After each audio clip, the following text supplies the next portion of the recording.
Hey guys, my name's Brian. This is also for the crew of my movie and kind of for the people that are watching this channel now, for vlogs and stuff. I just kind of wanted to talk to you guys first. That's why I went live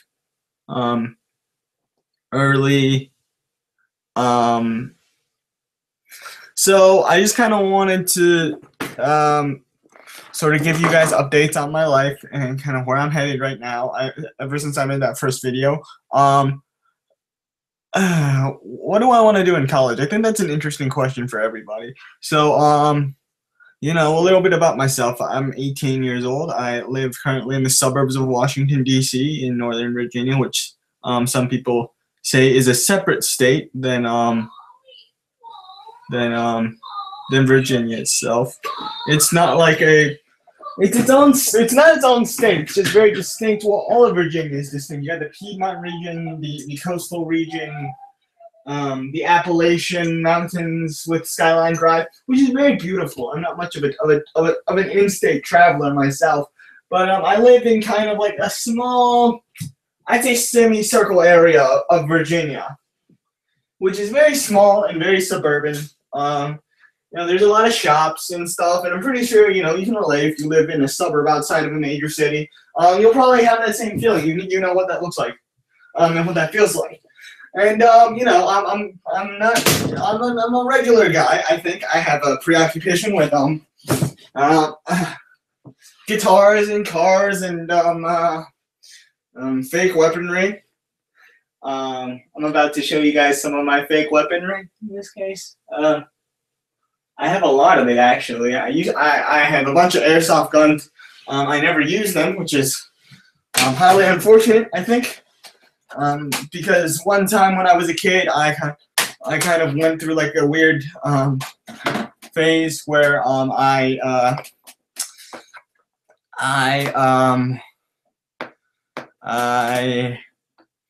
what did I do? I'm trying to remember. I stabbed myself in the, no, I didn't stab myself in the hand exactly. I think this is what I'm gonna do. So this channel will probably consist of like vlogs and hold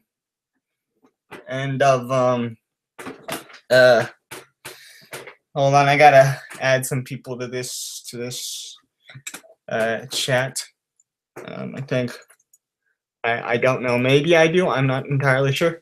Anyway, this is kind of what I'm gonna do is I'm gonna vlog every once in a while from Google Hangouts on air, because it's honestly the easiest way to kind of do live vlogs and stuff. And I'll talk. Maybe I'll start making movie reviews. I love movies. Music reviews, just music stuff. I do want to preface something with you guys though. If there are any viewers that 5 years in the future come here after I become like well known or something, I would like to point out that there is kind of a disconnect between how people portray themselves on the internet versus in real life. What was I gonna say? Yeah, there's a disconnect. I think even if you guys have Instagram accounts, you only post the good parts. I'm probably gonna tell you guys some personal stories from my life. They're probably gonna have some sort of lesson connected to it. But I'm probably not going to tell you guys everything. I think, let's play it like it is in school. You need a C to pass. What if I tell you guys like 75%? I keep 25% for myself. And I'll leave 100% to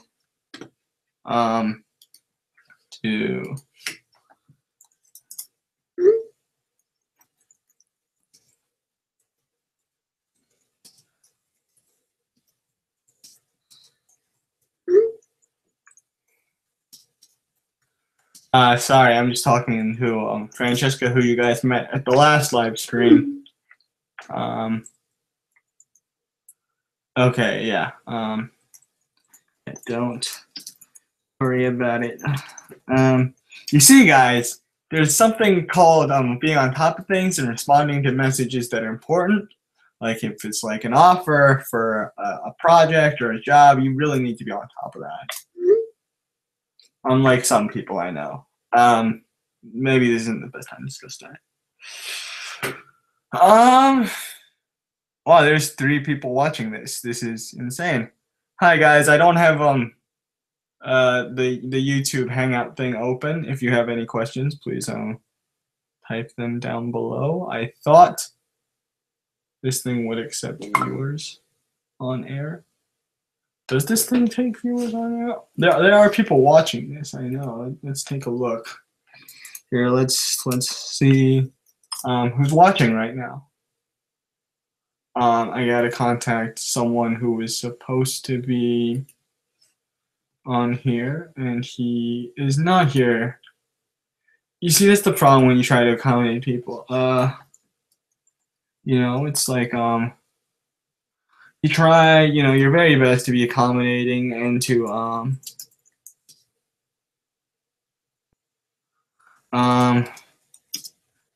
you know, to let people know you know, what's going on and try to get a project to work. I do think that, you know, in life and in lessons and in stuff, you need to kind of be prepared for things. Well, not prepared, but you need to be able to adapt and to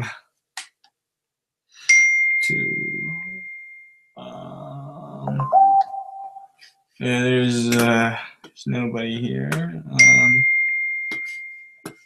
Okay, there's nobody here. I'm kind of wishing that people were here because right now I'm just kind of talking to myself. I mean, I can apparently go live for 8 hours, so unless you guys want to see 8 hours of me just doing stuff, I guess I'll talk a little bit about my music taste while we're at it right now. I'm a big fan of a genre known as pop punk, which many of you guys know as being from the early 2000s, you know, Blink-182, Sum 41, Simple Plan. For anybody that's, you know, more of, you know, you guys might also know All Time Low, Fall Out Boy, yada, yada, yada. Are there people here? Or, okay, we will there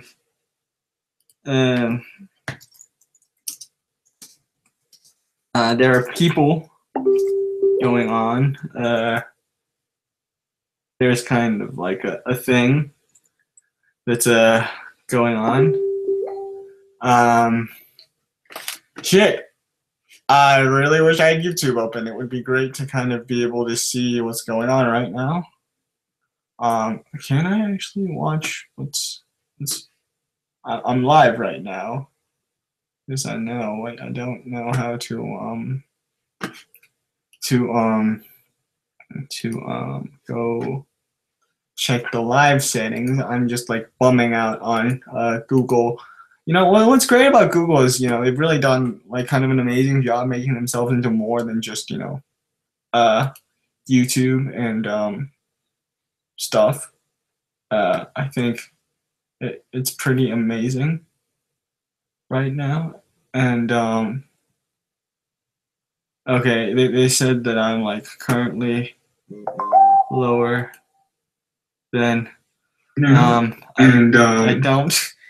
I don't really know where this is. They said that I'm like currently lower than. This is weird. I don't know. Yeah, according to the doctors, the penis works thing. I guess it works.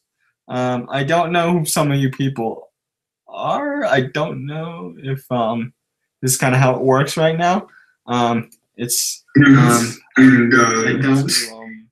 don't really know. Okay, they said that I'm like currently, you know, and it's weird. I'm like I'm watching with you guys right now, kind of. I am I'm sort of just like live streaming, and I am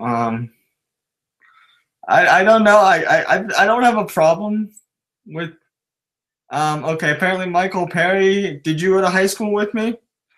Michael, did you go to high school with me? Just tell me in the chat. I don't know. Did you graduate this year, Michael? Just like tell me down below. Oh wow. Okay, this is some Well, I mean, that's not the worst thing I've been called. I've been called a lot worse than a dick. Um, there was a funny story that happened when I was in high school, where Michael, I don't know what grade you're in, but you might have heard this. Okay. Oh, you're a freshman. Okay, so I'm sorry if I ran over your foot in the hallway. I'm really sorry. Are you going in this year or are you a rising freshman? Actually, how do you know about me? Just tell me from there. Like, how do you know about me and stuff like that? Um, wow, yeah, I'm actually surprised. Um, this is pretty good. I don't know what's going on. I think I just heard someone come in on the mic. Oh, it's my partner. He's working on this film project I'm doing. His name is Jalen. Jalen. Okay, and yeah, Michael, I'm glad you're going to be a Warhawk soon. You know, Madison's an interesting school. Jalen, I'm talking to someone in the live chat right now. He goes to my high school. He's a rising freshman. You know, it's an interesting school. I think we can take this time right now because apparently no one's really come into the chat. And actually, Michael, I might actually be coming back to Madison next year around springtime, like May, to film something. So who knows? I might run into you there, and you know, if you have teachers like God, who's teaching the freshman class now? Like Miss Franson for history, she's fantastic. Mr. Foos for World One, you'll love him too. The science teachers like actually, you know, you wouldn't have Mr. Romeo yet. Whatever you do not have Miss Volkman. Miss Volkman teaches biology. Okay, wait, Ziploc, you were in Miss Love's 9th grade English honors. Okay, wow, I did not know that you were in my English class. Jalen, why don't you introduce yourself to these people? I can't see where the live chat is. Am I Oh, I guess I can give you the link. I can try. How can I open it? Yeah, sure. I mean, yo, can someone post the link to the live chat in here for my friend? Or does that not work? Is that like Man, I've never done one of these before. I've done these things like, oh, view on watch page. Okay. Here for my friend. Hold on. Does that not work? Is that like I guess Jalen, are you on Facebook right now? I've never done one of these before. I've done these things like I am on Facebook right now. Like should I go to your oh, Ziploc, you remember the wheelchair smashing down thing? Who are you? You can tell me you can like write down your first name and maybe I'll remember you. Did we bump in anytime after that? Or did you move away or something? I'm just kind of curious. So Jalen, I'm posting the live feed thing into your Facebook chat right now. So sweet. Yeah, I have no idea. Like at my school, the YouTube channel thing was pretty well known. Actually, you never responded to my friend request. That's weird. You probably should respond to that so you can. Yeah. God damn it! Yo, I have so many friend requests. You never. It's ridiculous. It's stupid. All right, cool. All right. Michael, how do you know about me? Just like from legend or? I am a legend. Wow, I am a legend. Oh shit, I did not know. Let me ask you, did a lot of people mention that I ran over their feet at one point? Or that probably happened. Well, yeah, I'm not dead, Michael. I'm not dead. Where'd you go to middle school? Did you go to Thoreau, Luther Jackson? Where'd you go? Thoreau or Luther Jackson? Just type T for Thoreau or L for Luther Jackson. Ziploc, I still don't know who you are. I would really like to know because I don't really. Oh, okay, Thoreau. I know you're not Patrick Donnelly. There's no way in hell you are Patrick Donnelly. You're not Adam. You're not Vincent. No way. Hydro, I don't think anyone had to get toe replacements. I'm sorry. I'm so sorry. You still talk to the people from your high school? Apparently they know me from here. I don't know how. My YouTube is legendary. I'm like hometown famous, Jalen, which is why we're making this movie. It's based off that time of my life. Yeah, but this is my friend Jalen. He's from Oakland. He's working on a movie with me right now. He's also the most punctual of all my friends from college, which is awesome. Yeah. Very punctual. He's a fantastic guy. Seriously, Hydro, do you even go here, or do you know, or are you just like a random? If you're a random, like, if you're not a random, then you should know. Wang Meng, I don't know who you are. Ziploc. No, Ziploc, I paid for that wheelchair. The sticks I've owned for like forever. It's called health insurance. What? Yo, did you graduate this year, Ziploc? I feel like I know you. Like, if you could just give me like a first name or something, that would help tremendously. And maybe, I have a funny story about you or something. That'd be awesome. Talk about. Hydro, I don't think you're Bran Stark from Game of Thrones. You do not know everything. You're not the three-eyed raven. Three-eyed raven. Oh, Michael, you know the bicycle nickname. Do you know where that nickname came from, actually? Are you friends with John Visaggio? That's where the nickname came from. The bicycle. God, I forgot about that nickname. Michael, maybe when we come back to film, I'll let you take it around for a spin. Probably, like before, spring break. Okay, so there's this kid I know named John Visaggio. And, he's one of my friends from middle school, and we did this. Okay, John's not that bad, but, like, he's a guy. He gave the nickname for the bicycle. It was actually supposed to be something else, but that's where the name came from. Wow, thank you guys for kind of supporting. I think I'm going to keep doing these live chats because the original thing I was going to do with the channel from now on was to do updates on my life and then host these movie things for people to watch later on. But I'm having a great time in college, getting ready for college. For Michael, you have like the next 4 years of your life. You're going to see a lot of weird graffiti in the bathroom. A lot. It's gonna get painted over. A lot of people calling girls hoes, and actually on the second floor boys' bathroom in the science hallway. You'll see that soon when you go to Warhawk Flight School. There's a shit ton of graffiti in the very last stall on the far left. If you go in there, you're gonna see stuff carved into there. It's amazing. There's one that is a favorite of mine that says "Life ain't so shitty." If it's still there, like let me know because that's my favorite piece of graffiti in that bathroom. That's not a sentence I thought I'd hear. There was Hail Hydra a while ago. That was also amazing. Yeah, Michael. Yeah, tell me when you get a chance, like who your teachers are. There are a couple rising sophomores that I know that I'm sure you would be great friends with if you met them. Oh, did you go? Okay, you didn't go. I'm sorry, but well, like Ziploc, if you want to skip class, you just say you need to go use the bathroom, because it's the easiest way. You just sit there on your phone and you listen to music or something. It's the Jalen. Did you do that? Did you ever ask to go to the bathroom to get out of class or anything? 1 second. Oh, what the fuck? The audio just cut off, so that's why I'm like. Oh really? Yeah. So there we go. All right. Did you ever like ask to go to the bathroom to get out of class or anything? Yeah, I would do that. I mean, I was the type of kid that would curse out teachers in the classes that, like, for example, like math class, because there's one right answer. Yeah. So I was the type of person to say, "Fuck you." The answer is 12. Fuck you.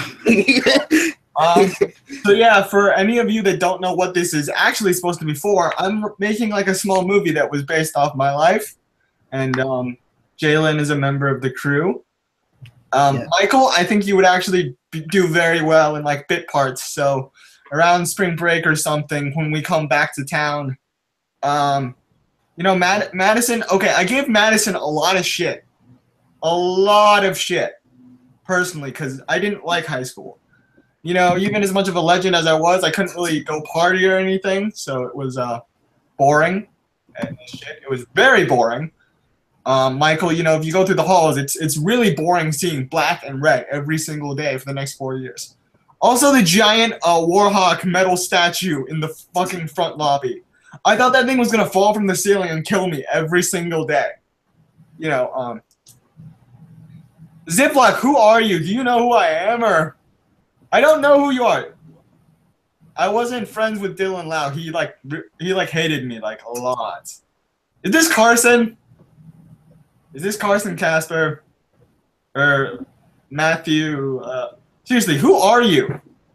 I swear to God, I feel like I should know who you are, and just give me like a first name or something, so maybe that'll help out a lot. Michael, the Warhawk fell the other day. Oh my God! I knew that was gonna happen someday. I knew that was gonna happen. I knew that was gonna just fall from the ceiling. Oh my God! I always suspected that would happen. Honestly. Yeah. The Warhawk. Wow. Okay. So oh my God, Michael, tell me someone got that on Snapchat or Insta or something. That was, God, I feel so like it like validates. Psychic. It validates my fear. Because, Jalen, if you get to come down to Virginia for the shoot, even though you're not really needed, we can go to Madison and I can show you the fucking statue. It's fucking huge. It's made of, like, sheet metal. And, like, every day you're walking through the hallways and you, like, the minute you go through the store, it's like, you look up and there's this giant metal, like, predatory bird on the ceiling. And it's fucking, it's, you know, it's amazing. And it doesn't look like it's secured correctly, obviously. And I hope now it is. Michael, if it's not secured correctly, go yell at Mr. Hood. Go yell at Mr. Hood about this. Ziploc, there were a few days where I did. If you, let me guess, Sean Rose. I would love for you guys to make me a subreddit, please. That'd be amazing. The Brian Cheng subreddit. That's nice. Please make me a subreddit. I would fucking love that. Seriously, Ziploc, you're leaving me in suspense. I don't know if you would just like want to privately tell me who you are or something. I don't know, but I mean, I think part of his Ziploc persona is that he doesn't tell you who he is, so you're forever in doubt. I mean, this guy knows who I am. He went to school with me. Okay, Ziploc, what was the name of our? Do you remember a time where? Okay, what's the movie about? So Ziploc, you're a senior, right? Ziploc, were you a senior this year?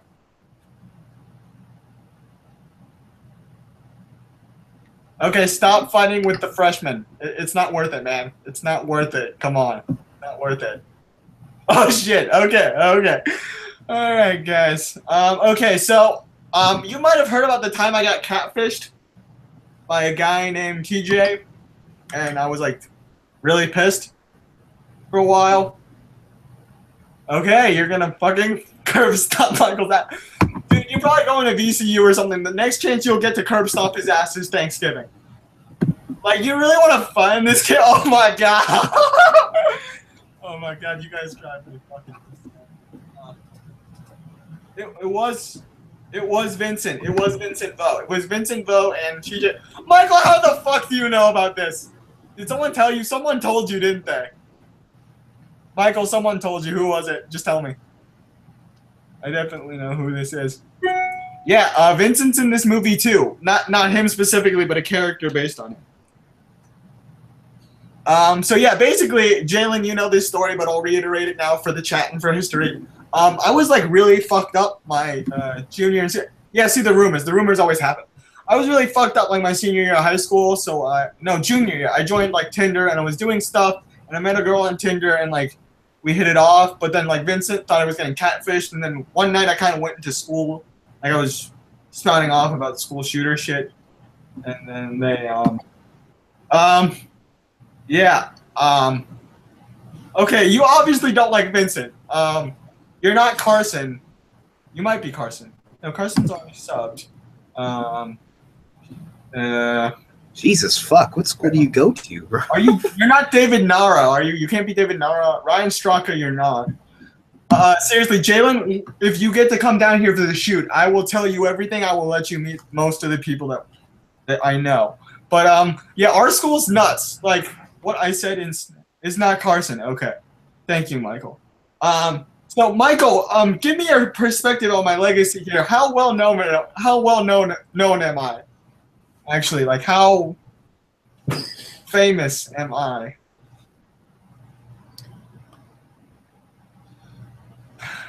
Yeah, Ziploc, I'm gonna give up. You're basically fucking Batman at this point. You know, you're the plastic bag that we deserve, but not the one that we actually need. I see you like to keep shit airtight. Really? Wow. like how far does this go? Does this go down through Thoreau, or does this even go down to? There's no way it goes down to Flint Hill, but it definitely goes to Thoreau. Holy shit! Seriously, does every kid like know me now? Like seriously, do you guys like talk about me? Oh my god, Michael. Well, thank you for being a fan. It means a lot to know that I'm like kind of a hometown legend, like Vienna Inn and like. Yeah, I know. That's why I said like. Vienna Inn and like Church Street Pizza, like I'm like an institution now. Yeah, I mean, thanks guys. It means a lot. And honestly, like this movie is gonna be set in Vienna. We're gonna try to do as much filming as we can. Merch, dude. I'm going to NYU. I'm gonna be broke as fuck. Jalen, you can back me up. Oh, I'm gonna be broke as fuck. You want a Brian T-shirt? Buy the Brian. Yo, sell that Brian T-shirt to pay through your tuition, bro. That would It's the best chance you got. That would be amazing. Yo, guys, I'll definitely look into selling merch. I'll try to keep these live streams going on as much as possible. If you guys would want me to do Twitch or something, I'm pretty sure you guys know I like music and rap and stuff like that. And we can talk shit about movies. If you guys are, from Triple XL, that's dope. If you guys are from Vienna, keep me updated on what's going on around town. I mean, this small fucking town that like blends into Oakton is my home. It's still my home. I mean, New York's gonna be your home soon. Well, yeah, but oh, Spider-Man Ziploc. I'm glad you know about that, right? I was in Spider-Man. All right, so I'm gonna tell this story again, just for the. Oh, Michael, I did not make the finish cut Ziploc. Oh, Michael, you know about the beatbox days. Oh my God, that's been so long ago. That was like 2 years ago. Okay, Michael, who did you first hear about me from? Actually, was it one of my friends, or just kind of around? Jalen, I'm honestly kind of honored because I knew I was like locally famous. I just didn't know to what degree. Apparently, like it's fun to watch. Yeah, but Michael, thank you so much for Jalen. You wanna try something? Shoot. No.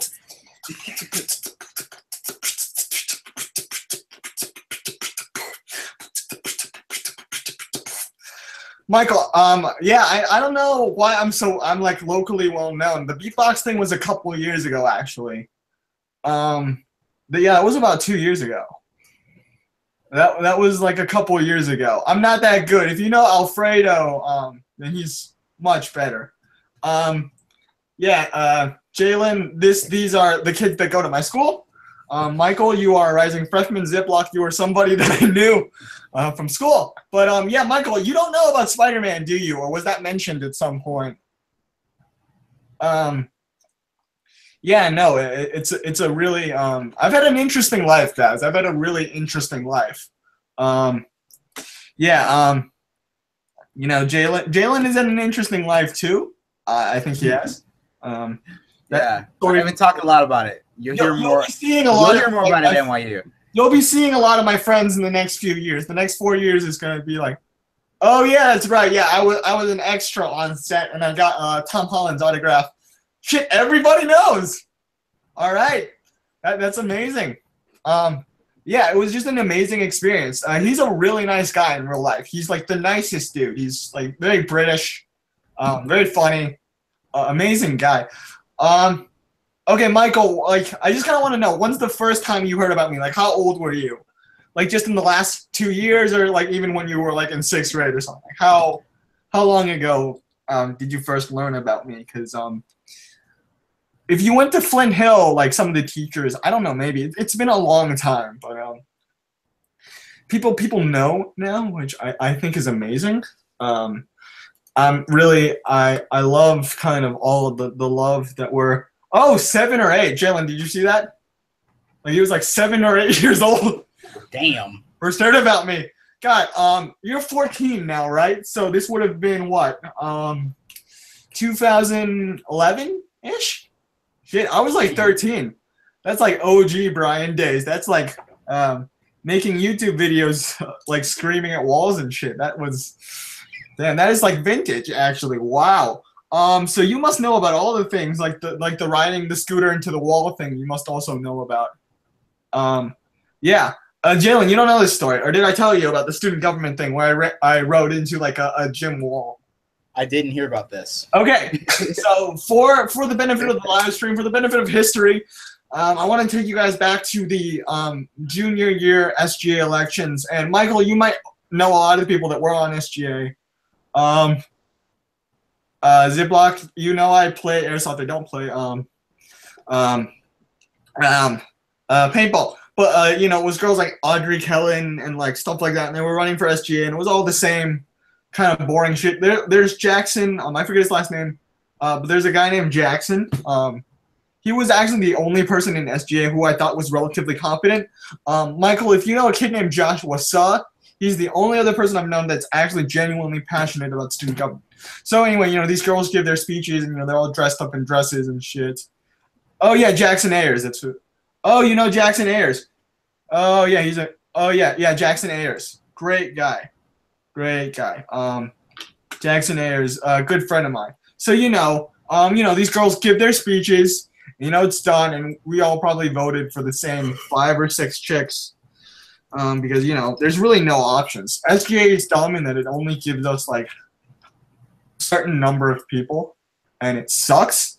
And we have to vote for a number of people. You just thought you like it was Audrey Kellen, Annabelle Bentley, and other people. I don't fucking know. Hey, look at the live chat. Really? I did not fuck Audrey. I did not. Why does I didn't have sex with Audrey. I don't know how. I did not. What the fuck? I just fucked your bitch. It's some that did not happen. That did not happen. If you guys know her, you know she dated guys that were like 5'10", varsity football, or like they dated a lot of black guys, which was weird. Like a lot of it was very. And I did Ziploc. I did not fuck Audrey. I did not. She was kind of a bitch. Michael, you can. I don't know. I don't know. Okay, when did that rumor start? Holy shit. Okay, there were some incidents where like I was funny, where Michael things went well.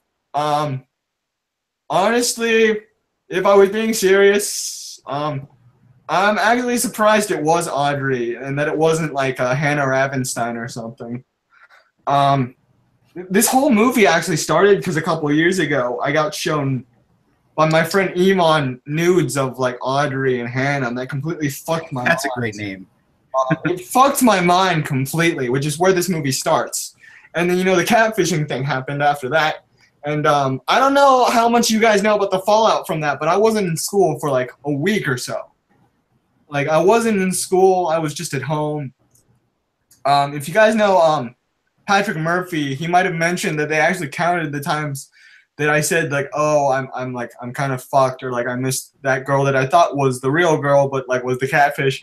It was up into the hundreds. It was really embarrassing. But you know, I'm gonna try to be as like real as I can with you guys, because you know, I'm always gonna try to tell you guys the truth if I can. Yeah, the Audrey Kellen, I've never. To be fair, she looks like a piece of toast that was like left in the toaster for too. All right, Michael. Thanks for stopping by. Tell everybody at Madison hi for me. We should be. The live stream chat should be.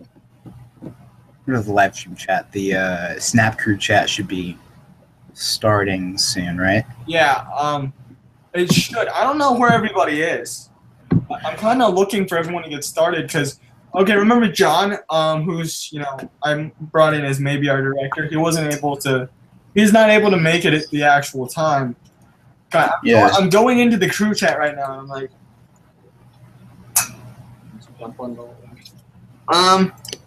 but yeah, to anyone who's from my hometown, we're kind of looking to, moderators, that'd be great. We're looking for come back home. I'm gonna show everybody like Church Street and Vienna Inn and Cafe Amore and all that shit. And we're gonna film like a trailer for a movie, and it's gonna be awesome. If you know anybody with a BMW, or like any of the car kids or the skater kids, and they want to do some stunts, tell them to hook us up because we would love to film those scenes. Anyway, Jalen, why don't you kind of? I'm sorry you didn't know about this part of my life. I didn't know. It's all good. I didn't know I was that much of a legend. I knew I was well known. I did not know I was a legend. Is this what like Ryan Reynolds felt like when he was Van Wilder? This is probably what that feels like. This is how Mark Wahlberg feels when he goes back to Boston. This is how Mark Wahlberg feels when he goes back to Boston. I'm guessing that's how this feels. I'm guessing that's how this feels. But yo, I mean, like, Jalen, like, what kind of projects do you think we'll be dropping in the next few years? What kind of stuff do you think we're gonna be dropping in the next few years? You and I, or the Snap project? You and me more on like a personal level because I wanted to get on a mixtape with you and my friend Brendan Osborne. You know, he's a music business major. Have you know him? I can name Brendan Osborne. I should probably, if he's in Steinhardt, I'm probably gonna run into him. So I was thinking like we should totally drop like a mixtape. Like I think. Yeah, it's probably. I mean, I'm always like freestyle. One of the reasons I chose NYU was because I was like, do it for the rap culture, man. I mean, it's New York City. Do it for the culture. No, just like fucking making shit. You know, it's like that's what this is. You know, we live here. We're here. Like we're going to New York. It's amazing. Yeah. It's amazing right now. Like Jalen, like you've been you've been to NYU before. Like kind of tell the world what NYU is in a nutshell. Okay, like, well, first off, I was there in the summer, so New York is hot. Oh yeah, it's hot as balls. It's hot as balls. Yeah, if you live in the South, like New York is on a completely different. I mean, unless you're in the ATL. Like, shout out to Atlanta though. I'm from California. I'm from like when I'm not in Oakland, I'm in this like almost like this middle of nowhere place, which I'm at right now, called Livermore, and it gets like hundreds. Right, what's your deal right now? Where are you? Right now, I'm in Livermore. Yesterday, I was in Oakland. What is it? It's like this is like. Look at your fucking roommate just watching you like fucking. He's just like. Is Julian watching me? Fuck you, nigga. You a bitch. You a bitch. He's like just fucking watching me. Oh my god, that's. Nigga, it's okay, you gonna watch Julian, with some clothes on, nigga. That's gonna be a fucking meme. No, fuck you, nigga. Fucking bullshit ass. You guys are witnessing the beginning of greatness here. You guys are witnessing. Sorry. Anyway, like I was saying. Yeah. Yeah. I mostly live in like the fucking middle of nowhere place, Livermore. But I'm in. What is this place? I want to practice my interview skills. What is this place? If you could. What is Livermore? Yeah. It's one of the nicknames is Live No More because it's 10 degrees hotter than the rest of the Bay Area. Yeah. True. 10 to 20 degrees hotter. So the temperature difference between San Francisco and Livermore when I was busing back and forth to take a physics course was 50 degrees. What's ideal or what is it? What is it? It's like a summer school, somewhere. What is it? It's just a living place, like a hostel, or? Where I'm at? Yeah. Right now, it's like a townhouse. Oh, it's a townhouse. Okay. Yeah. Sweet. So, I love that passive aggressive thing you said on the chat. You're like, would love you guys to be here. I'm an Asian. This is what we do. It's passive aggressive. Goddamn. The thing with Asian people, even back in like the fucking thousands of years ago. Confucius was like so fucking polite. It's like, yo, I got all the fucking answers, but I'll just wait for you guys to kind of battle out. Flash forward however many years, the dude is a fucking god to us Asian people. Like most of us are Buddhists, but no, Confucius Confucius is our real like moral compass of godhood. You know, he's the dude. He's the OG. You know, what Western civilization, you got, you know, your Plato's, your Socrates. All of Asia, all we need is fucking Confucius. Like, the man rules everything.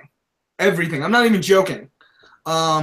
He's the fucking king, and you know, he's the G. He's the man. All of Asia owes Confucius like yeah, I'm gonna give Riley the link again real quick. Sweet. Yo. Sweet. Awesome. Wonderful. This is the first time I've actually like talked to Riley in like by voice forever. This is someone who doesn't go to NYU. He's just someone you know. So Riley is like, he's like my partner in a sense. He's like my he's the guys who directed the 21 Jump Street guys. They were all right. You know, in a bit maybe. In a bit is fine. You know. I need you that badly, Riley. A bit is okay. So like, fuck, I saw Francesca fucking watching the chat. Like, it says red. I'm like, come on. I don't know. I know you're watching. I mean, I love the kind of the dynamic we have here. And like, speaking of like dynamics, I was watching this video yesterday about the guys from Drake and Josh. So Drake Bell did this interview, right? The thing is, they were actually fucking thinking of doing Drake and Josh when they were still on. Remember that show, The Amanda Show? Whatever. Yeah. Amanda Bynes? When they were doing that, like 13, they were already thinking about Drake and Josh. That's dope. And like, he's like, oh, I loved all these like buddies, like Laurel and Hardy. I'm like, dude knows his shit. Dude knows his shit. It's amazing, dude.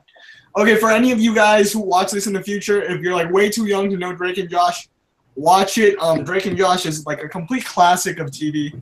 You know, it's a kid show, but it's, you know, the jokes play at all generations and all levels. I can honestly say that Drake and Josh was like an amazing show. Just on a personal level, it was a good show. Yeah, so Jalen, why don't we just keep this going a little bit? Let's just go podcast right now until we have to start the crew chat. How you feeling today? How's like what tracks are you bumping right now? What kind of music are you? I like the way you said that. Like, it's all, you know.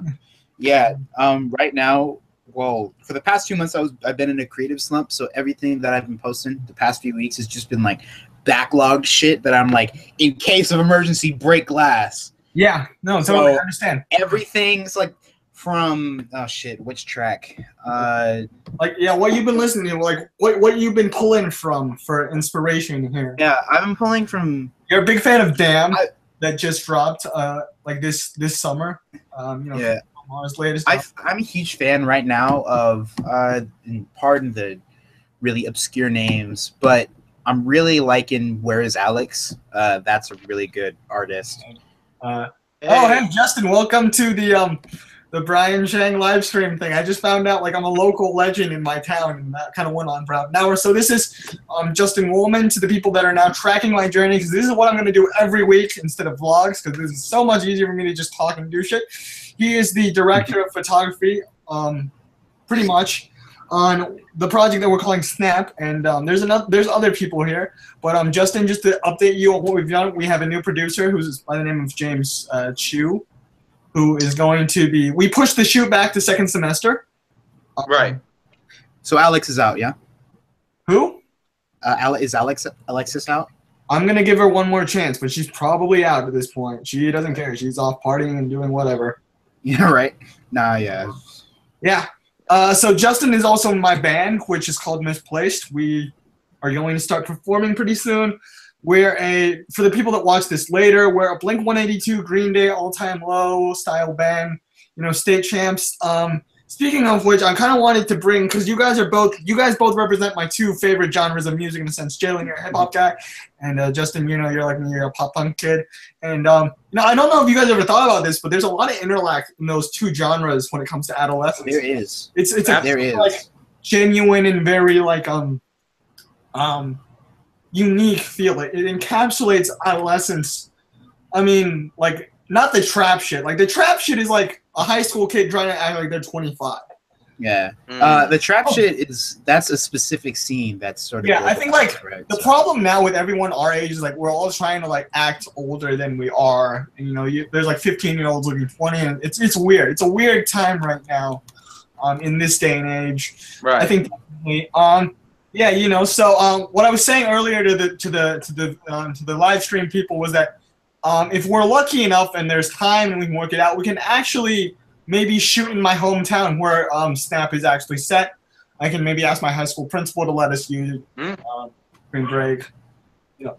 Oh yeah, that'd be awesome. Because if it's the actual location, then that makes it easier to like storyboard things out. No, yeah, it's a great school. Like great and like it's academically it's a good school. But people are people. I think so. Justin, you're from Santa Monica, so you know, Southern California is also a place that's very special to me on a personal level. A lot of my family lives there.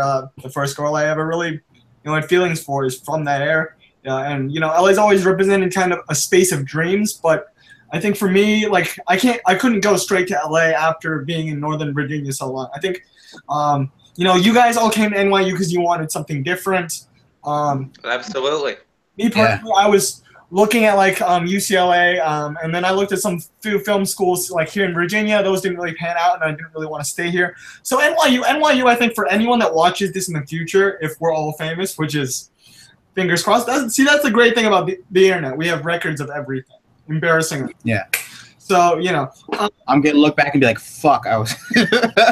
Like, I'm going to look back and I just keep, like, that's the thing. NYU is New York by itself is amazing, and it's legendary. And, you know, it's such. It's fucking America. You have the two images of America. You have the Midwest with farmers and cows and Clark Kent growing up in Smallville. And then you have fucking New York, which is basically, you know, Metropolis and Gotham all in one. You know, New York is America. And I think you guys would probably agree with that. New York is really the purest representation of what America is. Absolutely. It's amazing. So Justin, now that we have you here, what kind of music have you been listening to lately? Because I just went through Jalen about what he's been doing, like on his backlog on SoundCloud, with all his rap beats. By the way, Jalen Ellington, fantastic SoundCloud, very kind of low key, chill hip hop, kind of like Childish Gambino's Kawhi, or like some of the softer Kendrick stuff. I highly recommend, even though that's not the stuff that I usually, you know, I'll rap over anything, but I tend to like the faster shit. So Justin, what have you been listening to recently? I mean, as far as what I've been listening to, you know, pretty much everything and anything. I like you know, that. Just whatever I can like find. Yeah, no, totally. So for like kind of the people in this chat, like I mentioned earlier, I'm a big fan of pop punk, and I have to say that, you know, if anyone thinks that, you know, it's like a mid 2000s thing, but it's still going on. It's still going pretty strong. I think definitely once this place gets our stuff running up, we'll do music videos. Hopefully, again, I'm the kind of guy I like big spectacle. I like to keep myself busy because that keeps me from going way down, like way dumps. Like I like maybe fix in the future, but yeah, that's a good mechanism. I like doing shit. I'm not gonna. Me too. I'm not gonna turn into my dad and become a workaholic, but like I like doing shit. Doing shit is my thing. I'm a ready, fire, aim type person. I'm like reading Wikipedia. I'm like writing. I'm doing all sorts of shit. Right. Yeah. Gotta keep your brain occupied so you don't go to the rabbit hole. So like general life tip for anyone who's like buying lights, don't buy a lamp where the plug is bigger than the actual thing you're gonna plug it into. Like, don't buy a lamp with a giant fucking power brick, because stuff like that happens all the time, where this fucking thing gets unplugged and shit, and it completely fucks with the resolution and the lighting. So yeah, Justin, why don't you give like a little background of where you are, like kind of like your life, because you're probably also gonna be a fuck this light person in these videos. He's gonna be a fuck this light, yeah. Yeah. I don't know. I'm in LA right now. I'm gonna be a film student at NYU along with Brian. Mm-hmm. And that's pretty much all I can say right now. Yeah, we're an eclectic group of individuals here. You know, so basically, like we're all like really psyched to be here. Hopefully, we can get like some sort of presence in the future of people that will probably get to get to join on and get to kind of figure that out eventually. I think like since this is basically podcast mode until people actually fucking remember that we actually had a thing to do. Maybe I bumped the schedule, but I don't know. Like John Zhang had to do a music video. I'm like, come on, man! You said you were going to, and you didn't. Yeah, I know we were slated for. It's 8 Eastern. People here it's 5, but he told me to bump it back, which was ridiculous. Like I was like 6:30. I'm like, oh shit, I probably should start so he can pop in front. Dude doesn't show up. Let me tell you, anyone who watches this in the future, if you're from the ages of 13 to 18 to 20, if someone sends you a DM and it's about like work, if it's about an offer for something, don't just leave them on red. Give them a fucking response. And this happened earlier this week when I was trying to cast a girl for a role. And I said, she was like, okay, I'll like friend you on Facebook. Doesn't friend me on Facebook to add her to the group chat. And the next day I'm like, hey, we could really still use your help. Just message me if you're still interested in the project. Leaves me on red again. And then I just sent like a third DM telling her everything that I would have told her on Facebook. And now I'm just waiting. It's like, well, I think if she just puts you on red, then that means she's not interested, yeah? It's right? Weird though. Like, I mean, at first she was like, I'm interested. I don't know if it's different for music, but like I'll like try to contact producers and be like, just like leave me on red. It's ridiculous. Like I'm not trying to hit on you or anything. Just like I'm trying to ask you to help me out with a thing. Don't overreact to it. It's okay. Yeah, I know. I'm not like, yeah, kind of like if you guys watch any of my old now private YouTube videos, which I may release at some point to kind of complete this whole cycle story of my life. Like I've got a lot of stuff written from that dark period last year that kind of gives an insight into my mind. Like again, I'm a big records guy. I keep everything I can. I try to preserve shit for posterity. Art imitates real life. Yeah, I know, and I'm a very I'm kind of an anxious dude. I get worked up kind of easily, so I like talking things out better than writing them down sometimes because it's just easier. You tap the vein and you can just go.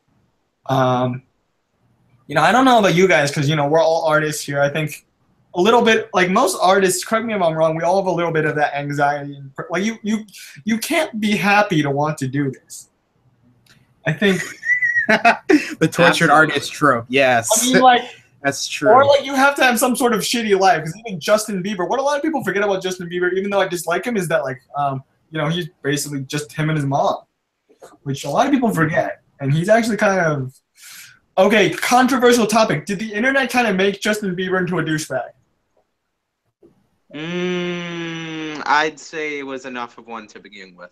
Okay, because like no, I think that fame made. I mean, right. If you see, if you see how people treat individuals who are famous, like when they essentially baby them and don't give them like real lives because you're living in this sort of vacuum.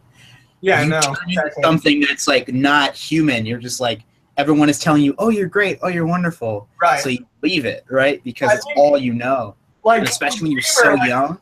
I have a weird, distinct hatred of Bieber.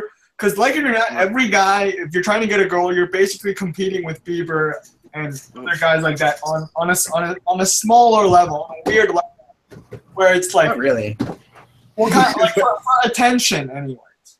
Well, I mean, if you have to feel like you're competing with someone, then How do I describe this? It's not like direct competition, but like there's always other things, and yeah, like that. Because that's like a thing with chicks. I don't really know. If I'm not trying to be presumptuous, I'm just trying to posit a theory here. And that's the thing. Bieber can do basically anything. He's almost like people follow him around incessantly. Like I know this girl on Twitter. There's an interesting story with this girl. She's actually like a model. Actually, she's older than me, but like there's an interesting story there. When she was 16, she actually got harassed by like the paparazzi while Bieber was with her, and the paparazzo has actually stalked her now for the past 5 years. Like, They're fucking, yeah. It's weird. But like I said, Bieber, we've all heard rumors of Bieber, It's bad, man. It sucks. kissing women. I mean, I feel bad. The kid's untouchable. Well, I mean, it's not just rumors about Bieber. Even there's footage of him doing the like most dickish things. Right. Yeah. Yes. I honestly think I'm gonna stick to my theory and say the internet created Bieber because in 2009, like 10, Scooter Braun was pretty like clamped on his image, and then as soon as he turned 18, like for music business guys, you know who Scooter Braun is. He's basically the guy who made Bieber into a star. Took him from Scooter Braun is. God damn. Like, basically, like, I'm just telling for the general audience here who. True. But Braun took him Bieber from in his bedroom on YouTube into fame with like the hair, the bowl cut haircut, and stuff like that. He made Bieber into a star. What, nigga? What? God, this is hilarious. But yeah, little brother, I apologize. We created the monster that is Justin Bieber. I'm not even gonna front. We created Justin Bieber. In a way, Braun's a fucking genius, man. Scooter Braun is a fucking genius. Genius, man. But yeah, like Fucking shit. The thing is, like now people have kind of learned from Bieber as a cautionary tale. Like it's still too early to tell with some people. Like Shawn Mendes, he's the same age. He's only 18, right? So it's still early to tell what's gonna happen to him necessarily in a couple of years or 2 or 3 years. I think one person who does celebrity rights, and I talk about this guy a lot because I've met him once. It's Tom Holland. Tom Holland keeps his head on pretty much all the time. He still hangs out with his family. He's just a good person in general. Like the man runs a charity. He runs a charity. Like that's a quality human being. And I think people like it's good to see someone who's able to handle celebrity. I think completely. That's true. I think that also one of the best in terms of like PR people until recently has been Taylor Swift. Right? How so? Fucking hate. I hate music, but like we're still in podcast mode, so keep rolling. Yeah. Love kind of what we're doing. In terms of being able to avoid controversy. To keep oneself in the spotlight, to prolong success, Taylor Swift is absolutely intelligent. I mean, like as far as avoiding controversy, she's still done some kind of problematic things. I mean, you only going to John Mayer, Harry Styles, Tom Hiddleston. The list the list is there. Keeping the attention on you and keeping it in a mostly positive way. Okay.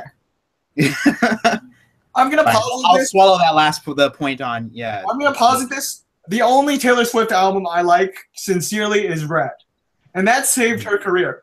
Without Red, she would never have made it to the point she is now. Without Red. Okay. Without that album. I don't know. I don't have a favorite Taylor Swift album, but I do have a least favorite, and it's not even because it's a bad album. Which one? I think it's which one? I think it's 1989 or 22. That's her most. One of the two. 1989 is the most. Wasn't that the one everyone was falling all over themselves to praise? Yeah, that was the one. It was the one. Yeah, because Kendrick Lamar's "To Pimp a Butterfly" was also on the ticket for the Grammy that year, and Swift won over it. And despite the implication, it wasn't 1989. It was something else. Right. I just kind of want to bring something. For me, just for like the people that view this, like for me, like. I understand that people can find like biased reasons for racism, and like we're all actively fighting to end racism. And the thing is, like, even with all the movements like Black Lives Matter, it's not going to be something we can just change in 10 years. Racism not at all. For 200 years, and every time you have a microaggression on, why can't this character be a woman or like a minority? And believe me, I'm a minority. I would love to see more Asian characters on TV. I cut like a random improv audition tape for Amadeus Cho in the MCU. Yes, last night, just off the top of my head. But I realized that there are things that we can't change in short amounts of time.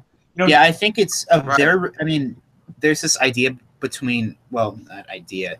There are romantic and classical philosophies. So romantic is that like you can change things quickly and there's not much to lose. So let's change the world like in a day, but classical is things will get is pretty much the whole idea of mitigating risk. Where you just let's not fuck it up so much. The entire thing is that like, we're still working off the MLK kind of idealism. And I think, Jalen, I don't want to speak for this because you're black and you can obviously kind of know what I'm about to say. The thing is that the black community and like many other minority communities are still battling with, in some cases, negative stereotypes or damaging stereotypes that we're also still coexisting with the legacies of a lot of like what the normal American Justin, I'm really sorry about this, but the normal image of white America would conceive as okay or as like great, because we have people like Thurgood Marshall and Martin Luther King Jr. And on the other side, you have people that white America would see as like less of role models and less of this and less of that. But those two things can exist in harmony, and that's just the thing. Like you can't push a minority into one box. Not all black people are thugs. Not all Asian people are. Nerds. I knew a kid named that I went to high school with. That if any of the kids that went to my high school watch this later, which I know you guys do now, so I'm a little freaked out. But oh yeah, by the way, the Taylor Swift album it was 1989. Okay, so this kid named Table, he was a complete punk. He always was dropping the N-word. He was rocking polo. Didn't give a shit. Like complete douche. Just terrible person. And how good of a person you are has nothing to do with race, and who you want to be and who you are has nothing to do with race. I'm handicapped and I'm Asian, but I'm still a giant nerd. It's because I enjoy escapism. I enjoy getting lost in art and music. I enjoy escape, and sure, I'm stuck in the chair most of the time, but I think even if I could have walked, I might have ended up like a skater or something, but I still would have been a giant movie and comic book geek. I think those things don't change, like, because who you are is who you are. That doesn't change. Whew. Thoughts from the gallery? Sure. I think that it's more so an issue with culture than it is with race, because, I mean, especially as a black guy, well, black and Mexican. Right. Your middle name different is different culture. I mean, it's certainly, there's a totally different, like, there are subcultures within both communities that do not like each other, that, Chris Rock had the joke, there are black people and there are niggas, and black people hate niggas. I see the point, Al. And that's a good description of it. I would be remiss not to include Justin in on this. Yeah. I mean, because considering you're the one of us that represents the majority at this point. I guess poor one right here. It's totally fine. I know where it's not my place to jump in. Right, but okay, don't worry. No, yeah, and I'm like, I don't know, on the race thing. I know, like, I had to be taught growing up, like, there's some things that just aren't going to be fair. Right. Like, one of the things I was taught was, like, you're going to have to work 10 times harder to get the same things that the same white guy level of respect. I was like, you're going to have to work 10 times harder. Yeah, and it's just like, okay, and you just accept it and move on. That's how it is. I mean, that's how it is. I think, we're the thing isn't racism; it's culture. We're all bound to our expectations. Yeah. I have this theory that, like, for us, this is what the 2000s we thought it was going to be. The 90s didn't really end until 2005. Real? The 90s did not end until 05. I mean, for me and for a lot of, like, emo kids, you guys will know this is the year Blink-182 called it quits. And, yeah, that is when the 90s ended. Then, Rihanna came on with Sticks and Stones Won't Break My Bones, but one of the really early songs, it wasn't Umbrella, it was the other one. S&M? Disturbia. Disturbia, that was it. And then that kind of started, and hey, there's your clickbait title, Blink-182 killed the 90s. I'm making that into a shirt. I'm making that into a shirt. But yeah, like, Justin, to bring up Blink-182, because we haven't really gotten to talk as a band or even as band members. For those of you that don't know, Blink-182 is the seminal pop-punk band. They did a song called All the Small Things, which gets remixed to hell and got actually played at my prom. Somewhere there are photos of me doing singing along somewhere. You guys probably find that in years' time. Don't worry about it. Life of the party. But yeah, Blink-182. So a little rundown for you guys. Blink-182 was a band that lasted basically from 94 to 03, and 05, and then 09 to present. And you know, for anyone from like right now, your mid-teens to your early 20s, you probably know who they are. Now, one of their members, and I'm sure Jalen, you even know about this, was a guy named Tom DeLonge. And Tom DeLonge, the common consensus is that he has a couple. Tom. Jalen, yeah, Tom DeLonge is a little. I mean, there's something not right up. But like my idea was probably. Like, there's a common consensus that he had a back injury, he went on drugs, and then he started to get really, really weird with shit. And, like, that's kind of what caused the breakup of Blink-182. Mm-hmm. And a lot of people don't know this, but, like, you look at any team movie. Right, no, Tom takes full responsibility for the first breakup, and he almost caused a second one. Exactly. Thank you. I'm so glad to hear this. But yeah, the thing is, guys, even if you don't listen to pop punk, its influence on America, on youth culture, on rock is undeniable. I mean, this isn't even a 90s thing. This goes back to the 70s with the Ramones, Blitzkrieg Bop, like absolutely. Over the next few years, if people watch and subscribe to the channel, not just for the snap teasers and stuff, I'm going to be talking a lot about music and stuff.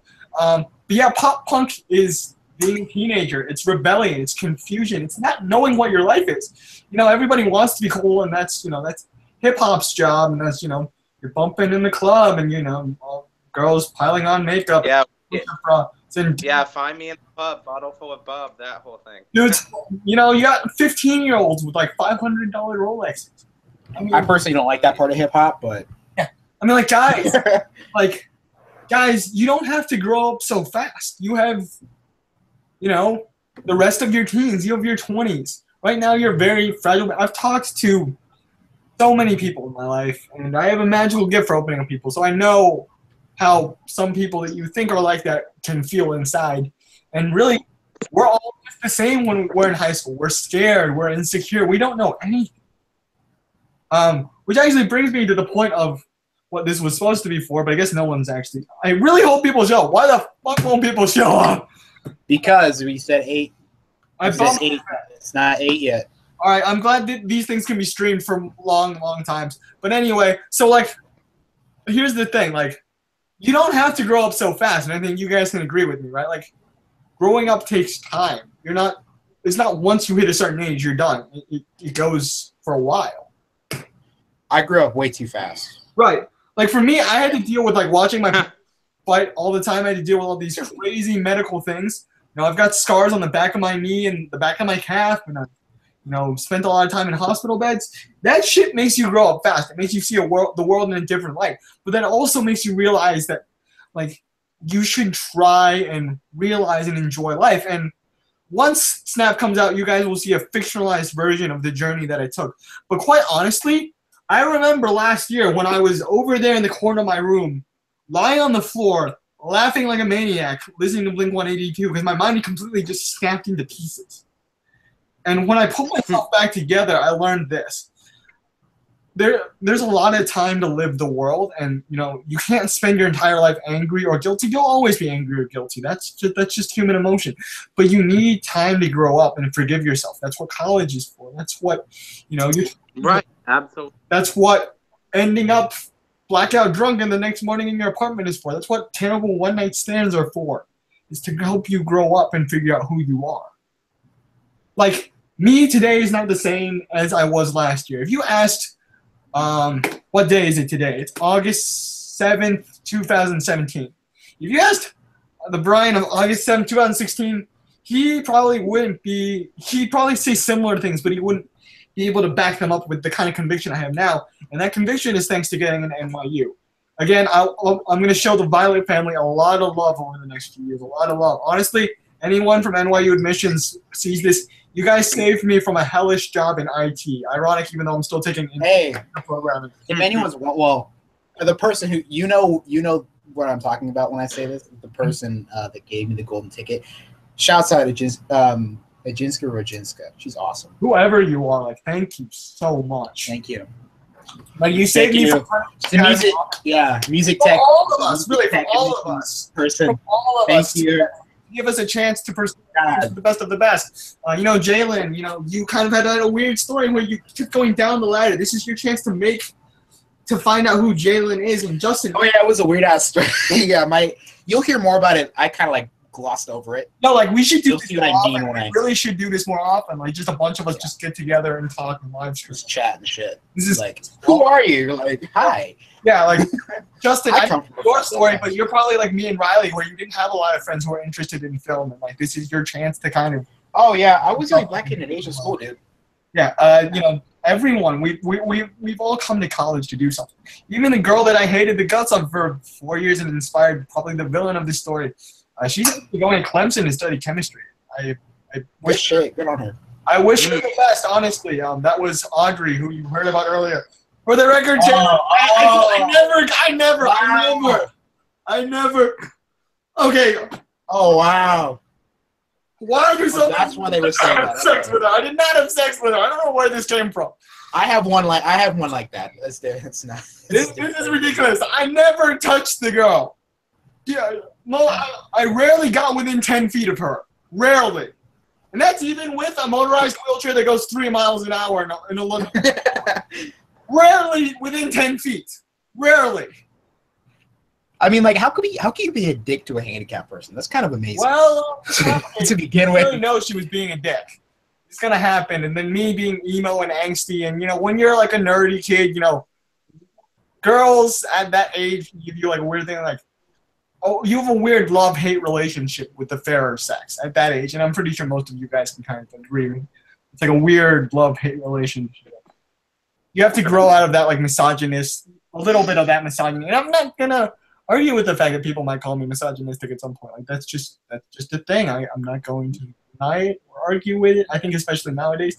But the point is, for the record, and I will say this once, I never ever got to touch with her. I never went around the bases. I barely even got up to bat. I barely even walked up to the plate. So, if it comes, it's on the internet. It is forever.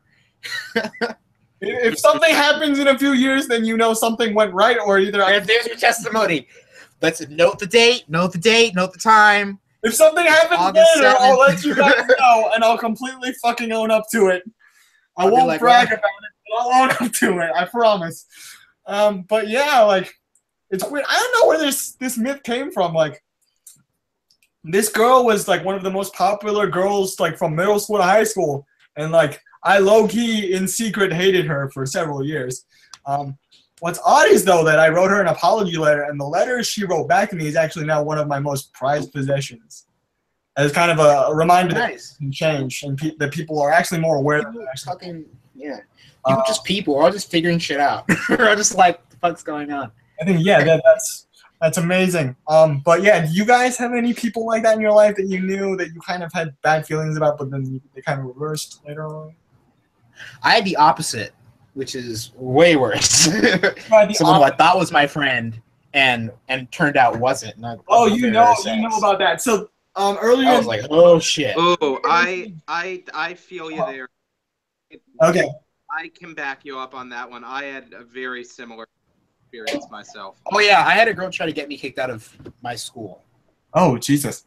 Oh yeah, it was real. I'm telling you, high school is nuts. If you just want to stay in your room, watch YouTube, watch anything, even watch porn and just do nothing, that's totally fine. That's totally fine. Dude, anyone who's in high school, have fun. Yeah, I mean, with me, just lock yourself in your room and do absolutely nothing. Just do whatever the fuck you want. I got a guitar, I got an amplifier here, I got a fucking iMac. There's Netflix, there's Hulu, there's torrenting. I'm gonna go the other way. I'm gonna go the other way. If you're in high school and you're watching this some point in the future, dude, go out, fucking make friends, have fun, because don't you're a kid. You don't have to lock yourself up in your room, and you don't just fucking do it. Be as balanced. Do what's best for you. Sometimes you're limited by certain things, like I was because of my physical things, but that's how it is. God, people are just not responding. I really hope that once again, wait till, well, for me, it's 5 p.m. But right, well, we might have to restart this broadcast, but I'll rename this as a podcast, but we can keep the podcast going for now. But yeah, like, honestly, guys, you don't need to grow up so fast. Girls, you don't need to pad your boobs. Guys, you don't need to get laid immediately. Take your fucking time. Have fun. There's a reason why people make movies about this time of life. I regret that, yeah. There's a reason why I'm making a movie about this time in my life. It's magical. It's shitty, but it's really magical. You'll never live again. Unless you make a movie about it. Oh, God. Oh, God. Yeah, take your time, guys. Seriously. Don't try to rush it. Don't rush it. Just have fun. You don't always need to go to the spirit events. Just have fun with your friends. Hang out, watch movies, do stupid shit. It's your life, and I'm sure you guys can agree with me on that. Don't record it. Unless you're gonna make a movie. Don't record the stupid shit. Don't record it. Don't record. If you're gonna put it anywhere, put it on Snapchat. But don't put it on like Instagram or something, because like that shit disappears. Unless you become famous like me and your whole town knows everything. Oh my God. I'm basically, I don't know, am I Van Wilder? I'm kind of famous. I have no idea how to deal with this. I'm fairly well known. Don't get to your head, buddy. Like, a kid who's gonna be a freshman in high school now knew about me when he was like 8 years old. 8! That's crazy. 8! I'm not even just, when he was 8 years old, this kid named like Michael Perry, that was his name, Michael Perry, knew about me when he was like 8 years old, and now he's going to my high school as a freshman. And he knows about the YouTube channel and everything. I'm like, it's so weird. It's ridiculous. I never expected to reach even that level of recognition, even on a local scale. I've lived a crazy life, guys. You guys already know this. I've lived a not so life. You guys are good friends. I think honestly though. Speaking of which, so honestly, like, I think totally when we're shooting, we should make a documentary, right? Even for the teaser, we should totally a casting crew. Totally, like it's your story. You're there for it. Like I want you guys to be on the ride with me. Oh, hi, welcome to like a half podcasting. People are really. Hey, it's Francesca. Yeah, like. What's I'm up? basically podcasting right now, but we need to get some shit done at some point. Please join the fucking chat. I'm yelling at you because I know you guys can see the Facebook messages. God. Hi, Francesca. Why are you so dark? Because I need to turn on that light. I found out I'm turn on the light. Hang on. Francesca, if you watch this live stream again later, you'll find out that I'm well known in Vienna. Oh, good to know. Like a kid who's a freshman now. He's just like, oh, good to know. It's funny. A kid who's a freshman now actually knew about me when he was like 7. No, Justin died. I have no idea what happened. But guys, seriously, if you're watching us on Facebook, please jump on. We were supposed to do auditions in an hour. What's up, my G? Oh God. Yeah, just seriously, somebody, seriously, where the fuck is everybody? And like, low key, I'm like, I know, like, these are people we're gonna be working with for the next 6 months. Like, I get James's point now. What's in that cup, Francesca? It's water, I think. No, it's coffee. Oh. Are you fucking coffee? Are you serious? Mm-hmm. Yeah, you need to calm down on that coffee, bro. Yeah, but like, Kaylin, you and I have discussed this. I am from DC. I have more coffee than I have blood. Hey, I don't drink coffee. I drink Mountain Dew. You know this already. And I wasn't even one of You do know that. I wasn't even one of the big Mountain Dew nerd kids at my school. There were a bunch of nerds kids in the school. One named like Will Rodman, Andrew Johnson. The other kid who that guy thought I was friends with named Dylan Lau. I hate Dylan Lau. Starbucks. I'm going to use this now. If you know, Sponsor us, Starbucks. I hate Dylan Lau. He hates me. It's mutual hate. Maybe this will be resolved by my high school reunion. Who knows? Well, my point is, yeah. Fuck going to my high school reunion. I knew a lot of nerd kids, a lot of angry nerd kids. Andrew, please don't kick my ass. I know I interrupted a lot of your conversations in high school. I'm really sorry. I know you have some troubles at home. Please don't beat my ass. I know you're taller than me, so you don't ever see this, but who cares? I just want to say Francesca's taller than me, and it makes me sad. Please don't kick my ass. I am an inch taller. I know, I'm kidding. I'm like 5'6" on a good day. The reason I was able to like validate that is that I'm eye level-ish with Tom Holland, who's 5'8". But like on my driver's license is 5'4". Fucking, I'm 5'6". I know I'm 5'6". Don't fucking tell me I'm not 5'6". Go manlets. Sorry. So guys, Francesca, she lives in McLean. If you guys are locals from the DMV, as I call it all the time. Yes. Hashtag close FCPS. Hashtag nobody's its own stick. To all my close FCPS homies from the last 4 years, you guys helped me get a handle on Twitter. Thank you guys so fucking much. When Snap comes out, probably on June. That was Dev. Oh, Dev is asking when it is. In 5 minutes, although he already auditioned.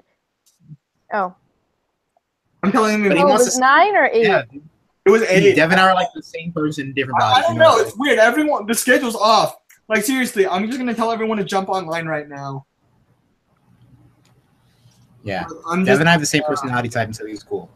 Yeah. It's like that's a requirement for being cool. This is basically This is basically half podcast and half us actually doing shit. But anyway, by the way, I'm projecting if I'm completely lucky and like MTV Films gives me like $20 million and Seth Rogen gives me like $10 million. Snap comes out. Seth Rogen himself is going to give you $10 million. Snap will probably come out in June of 2020 or 2019. Please don't quote me on that if I fail. Please don't quote me on that. Why did you even say that? What the fuck? No, you're not like pressure. No.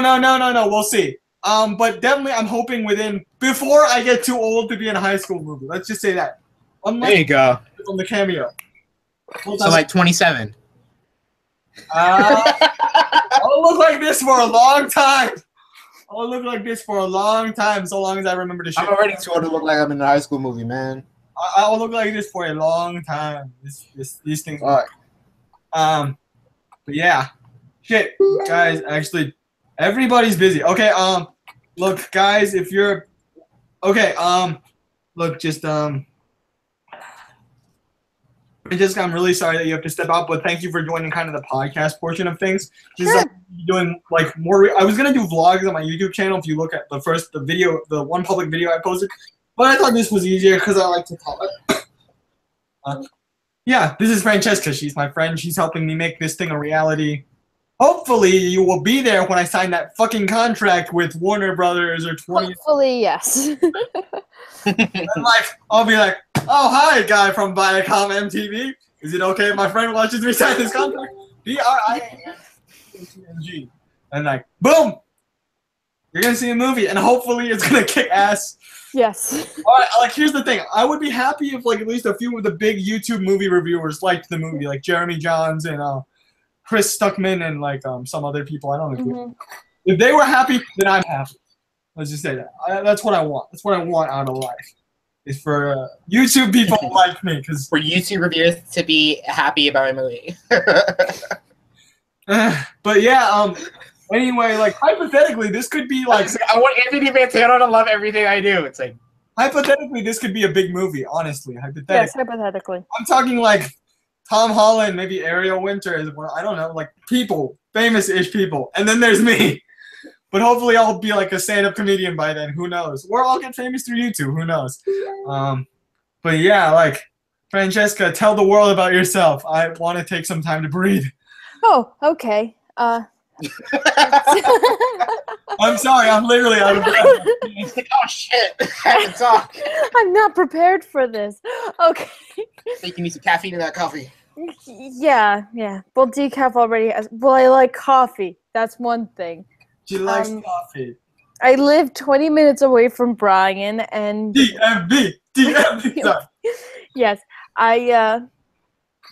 we hung out at Starbucks together, not surprisingly, and I don't really know what to say that would be about myself. That would be. Can I tell you something ridiculous? Yes. So, that'll be what? School named Michael. Pertinent. Yes. Go ahead. And I'm kind of like a local legend now. They thought I had sex with the real life girl who inspired Abby. I don't know where that rumor came from. What? I never got within 10 feet of that girl. That was the greatest letdown in the history of letdowns. Where did this rumor come from? I like secretly despised this girl for 3 years of my life. You just missed this opportunity. You just missed the golden opportunity. Yo, I never got within 10 feet of her. Dude, she was constantly dating guys who were like 5'10", 5'11", with shoulders like shoulders as wide as my desk. Not literally as wide as the HDD printer. God. If I do have sex with her later on, though, I will tell the world and be honest. But I did not have sex. That'd be lit. That'd be lit as fuck. Relations with that'd be pretty lit. I'm not even gonna lie. I don't know where this rumor came from. That'd be pretty ballin'. I'm not even gonna lie. After the movie, even better after the movie was made. Fuck. That'd be savage. Like literally, there were kids. This kid was like coital conversation. Was like, hey, you know, Snap? Right. Yeah, that was about you. He was like 14 years old. The kid I'm talking about, Michael Perry. He knew about me when he was 7 or 8 years old. He knew me when I was like 13 and doing like the OG Drew Wong, Brian Cheng shit, like all the embarrassing shit when I was like 13. I'm like just so fucking amazed right now. I didn't know I was even that big of a deal locally. Brian, you need to see, like, there are these things you have, right? They're called lungs. You need to breathe in and breathe out. Holy shit, like that was calm down. Like it's amazing when you're even like a local celebrity, like even a local, it's amazing.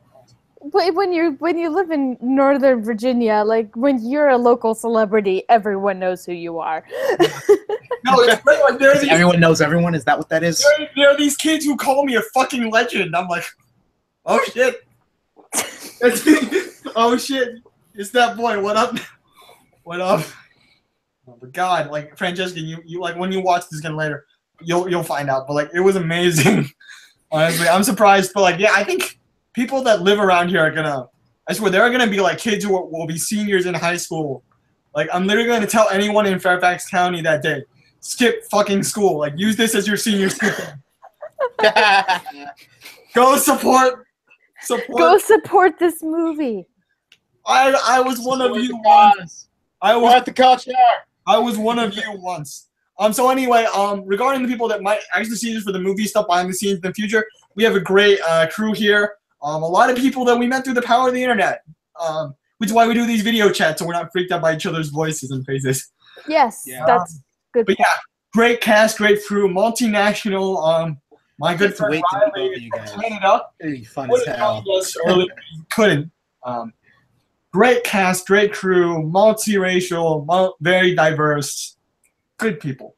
Mm-hmm. Good people. And we like for anyone that saw Spider-Man: Homecoming, the version of high school you will see is one that's very close to the one you live now. There's not as much of Drew in high school. Christina just messaged me. Do we want at EXT? Do we want to just audition now? We could. We literally could. Yeah, why not? Like we'll just integrate it into the podcast shit.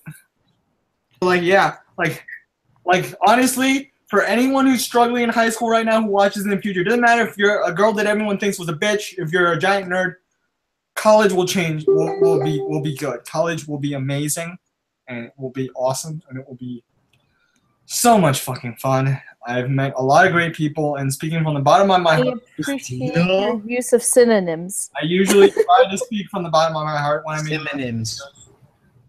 These people are honestly some of the best and brightest people I've ever met in my life. Aww, thank you.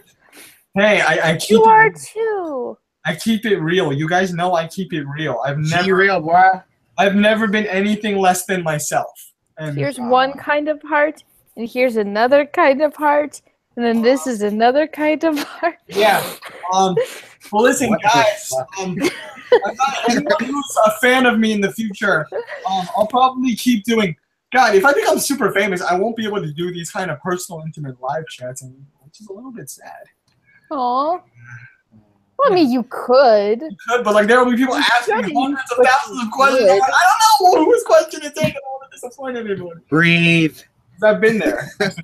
One of my greatest moments was getting answered on a live chat by the comedian Eddie Huang, and then another one by Ken Jeong a couple of years back when he did a Facebook Live.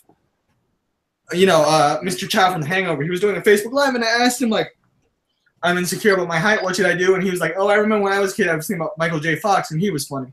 So if I ever meet Ken Jeong, if you ever watch this when I'm famous and I show this to you, know that I remembered what you said. Thank you very much. I liked you in Community and Dr. Ken and The Hangover and Knocked Up. You were also in Knocked Up as the doctor. 1 second. I yell, bitch. Bitch. That's his younger brother. Julian. What are you doing? The bed fucking shaking. The fuck is this, nigga? He's jacking off to us. What are you doing? What? Okay. This is Well, life. I love life right now. Okay. Okay. Yes. Yes. We're on the same page. I love life right now. I love my life right now. Sorry about that. That was my 13-year little brother. Which is something I rarely get. Yeah. That was live, and that is for everyone to see, Jalen. It's like Bill Maher. Fuck it, we're doing it live. Fuck it, we'll do it live.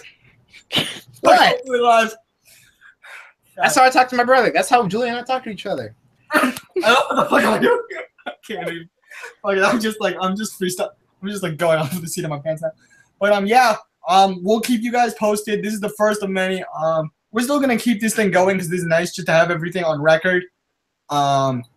Anyway, there's actually I just saw an upperclassman that I knew when I went to high school. She's studying drama at U Miami. She might actually be useful later on. For casting. I like the way you said that. But Miami. Well, she went to Madison. And like Miami. Okay. So she should be home on breaks. I want to ask her right now because I can't multitask. All right. But holy crap. Yeah, like, how is everybody? Like, I just like that we can integrate this all, like, for records, for that documentary I might make when we're doing the production on the short and on the feature. This great footage to have. So Francesca, how's Erica? Has she read the script? How's she? She hasn't finished it. She's doing okay. Where is she? Climax? I can't answer that right now. It really didn't come up today in conversation. Because, you know, James has been asking me to cut, and I'm not really sure well, like, also she's there's two big sequences. I don't know which ones to cut. Which one to cut. Yeah, I'll talk to her. I'll talk to her about that. Remember in the first act, you have Drew playing video games and then just driving on his own, and then you see Chloe like doing beer pong. It's not out of nowhere. Like, it's known that he has these skills, and that, you know, like, this isn't out of nowhere. Well, we've just been working on the game, like, and some other stuff today, so I don't know where she's at the script right now. Okay, so for those of you who don't know, I'm working on my own things. Okay. Hello, Christina. Hi, Christina. This was like a YouTube live thing. It's basically a podcast. Can you guys go? Hey, Nathan. You guys go. Wow. This is Nathan. He'll be playing one of the roles of a guy based off one of my very good friends from childhood, who was named. Light. Okay, I turned up the brightness on my computer. He did like motocross and stuff, and basically. I see you today. Why are you shirt? For you guys to hear the script for the first time. Nathan, what character do you want to do first? Whichever works. Actually, like, introduce yourself first really quick, because this has basically become like podcast / Let me go ahead and pull up just the script so I have it ready. So Nathan, where are you from? You are Mediterranean. You're a Mediterranean American. I'm actually I was born in Paris, France. I'm from France. I'm French. Who is this that's joining? Is that I moved to America when I was like 4 or 5, so that's why I don't have an accent, but I still speak French. My parents and my family, etc. And we moved to like Florida, and now I live in Seattle, Washington. No, my cousins are from Seattle. They live in Yarrow Point in Bellevue. Oh yeah, I live in Bellevue. Yeah. Oh shit! You might know my cousin. Did you go to Bellevue High? His name was Brandon Wong. I didn't go to Bellevue High, but that name sounds very familiar, so I could potentially, You might know him. Holy shit! He's like, he's my cousin, so I kind of like him and I kind of dislike him. I like his younger brother better, but. Okay. Yeah, so Brandon, I love you. You're recorded. Brandon, I love you. You're my cousin, but like, please stop trying to get me to listen to K-pop. Please. Oh yeah. Francesca. Stop. Brandon ruined K-pop for me. Francesca, if you ever meet Brandon, you'll know that he ruined K-pop for me. Wait, hold on. Let me look up Brandon just real quick. Let me look up Brandon Wong and see if I know him real quick. I'll link his Facebook to you in your own personal chat. 1 sec. Brandon Wong. W-O-N-G. Yo, I literally know him. We went to school together. Oh shit! Oh wow. We literally went to the same middle school, dude. Brandon Wong, my cousin, right? Does it say that I'm friends with him? It should, right? I mean, it should. Yeah. Let me see. Sure. Mutual. The picture is him wearing a headband, right? Yeah. No, I went to middle school with him. Shit, he's my cousin, my older cousin, who's only slightly older than me, but lords it over me all the time. Dude, yeah, he was like, yeah, I think he was just 1 grade above me, so I think. He's my cousin. That's awesome, man. That's so cool. What a smart. All the time. That's crazy. Yeah, that would be awesome. Okay, so Nathan, where do you want to start? We have 2 scenes. Again, there's the one really intense scene where, where do you want to start? I want to gauge a bit. And did Christine? Yeah, the ones with Sam are pretty quick and easy if you want to do those. All right, let's do mall scene, right? Let's see here. You guys are watching history right now. For those of you watching in the future. All right, we're doing 9. Yeah, that's where I'm at. All right, Francesca, can you read the directions? Sure. 1 second. Let me pull it out. Pull it up. Christina, I think her mic is down. Yeah, I'm on the chat, but for some reason my camera isn't working, so I'm gonna try pulling it up on my phone. Yeah, but Okay. Christina, welcome to, I guess, my live stream podcast thing. Awesome. I'm locally famous. I'm a local legend. Woohoo! I don't know who I am. And Christina might be playing a female lead, so let's see if the chemistry actually works here. Yeah. I'm raising the roof like the party mom. Ryan, you're playing yourself, right? Yeah, true. Both older and younger. Okay. Francesca, you wanna? Okay, so we're starting at 9. on 9. Phone ringing. Back to the photo. Okay. It's the Snap 8-1. Oh, okay, yeah. To be clear, I mean, like Sam is like at some kind of like he's at some kind of like skateboarding like track like rink. Yeah, it was motocross, but we might change it to skate. Do you like skate or anything? Like anything that makes it easier for you. I don't skate. I mean, I can a little bit, but I don't like. I'm not a skater. It's not a big deal. It's just based off like a friend of mine because he did motocross and he still does do motocross. Cortland, if we see each other soon, this one's for you.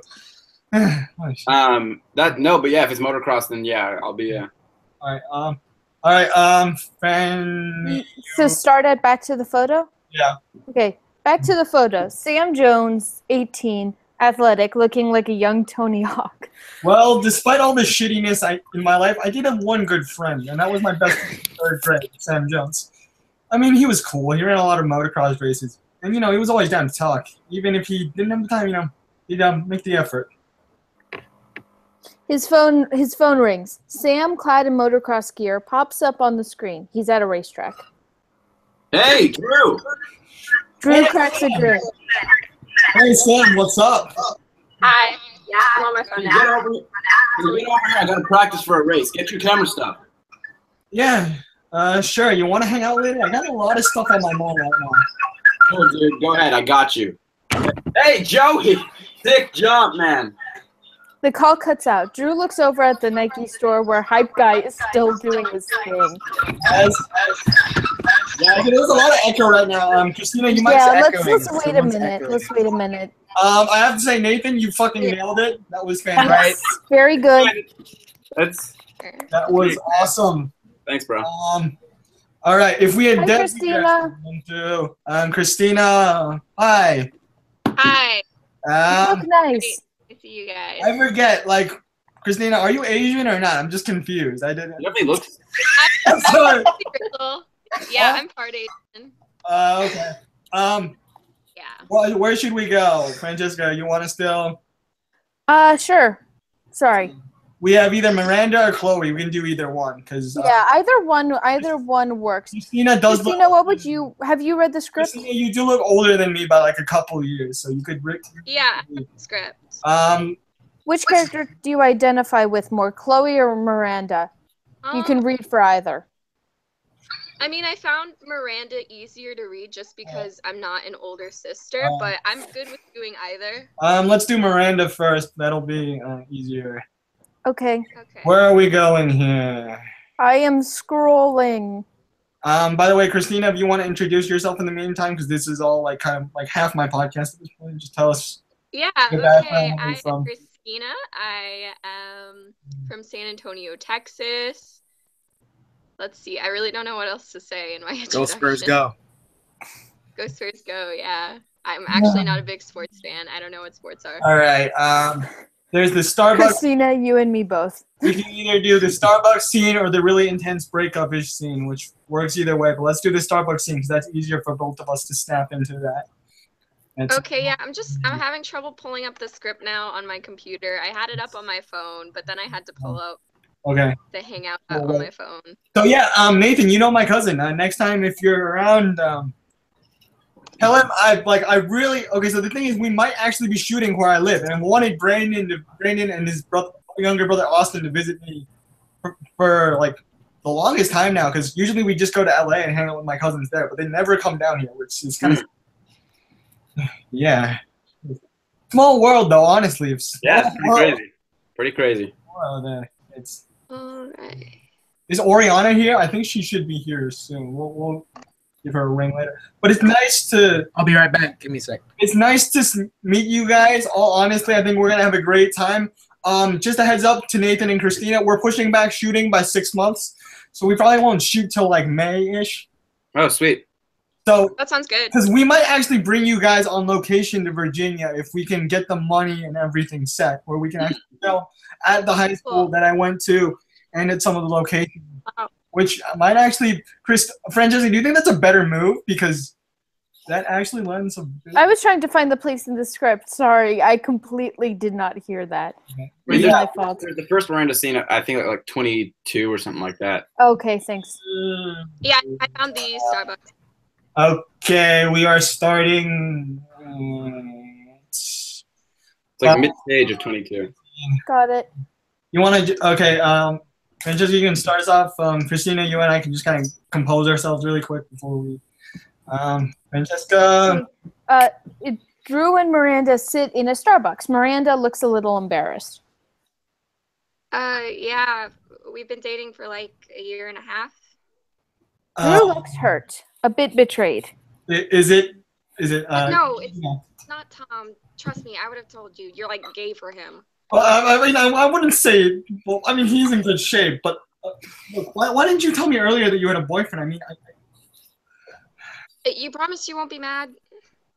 He nods. She's hesitant, avoiding his eyes, scared, fiddling with a bracelet on her wrist. Look, Drew, the reason I didn't tell you is because I wasn't really sure I could trust you. I mean, people have treated me like crap just because of the, you know? Drew nods. Yeah, I know. Will on steroids. Take your money and then crap on you. Story of my life. Exactly. But I didn't want you to feel weird because I had a boyfriend. I mean, you're a great guy, but, you know, I can't be your, you know, we can still be friends. To anyone else, this is a death sentence. The abandoned hope for all ye enter here. Get the fuck out. I did not read that correctly, but you know. You know, I mean, I kind of knew it was too good to be true, but you know, I'm glad you just told me the truth. Most people would just lie to me. She relaxes back to her normal self. Look, we've both been through a lot, so let's just keep it fun, okay? I have your back, you have mine. We don't need any drama. She smiles, punches him in the arm. Time stops. Older Drew walks in. Nowadays, when a girl says that, I hear, make me laugh. Be mediocre to decent at sex. Buy me expensive food.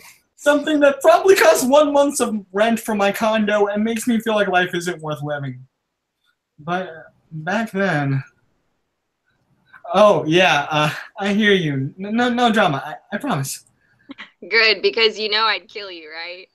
A smirk, uncharacteristic for Drew at this point in his life, crosses his lips. You know, just because you lived in the hood for a little bit doesn't mean you're actually at heart, princess.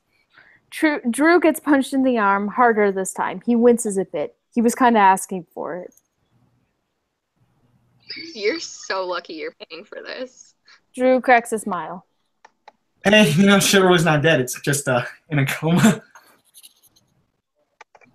I don't think that there's anything more in this scene because it just goes to a freeze frame. That's a joke. I don't really. Christina, good job. You actually did Christina. really well with that. You're definitely the first choice. Definitely. Yay! Because you needed to do insecure, but yet like outwardly confident. I think you actually did a really good job. Cool. Yeah, that felt pretty right to me. You want to do the Tyler scene really quick?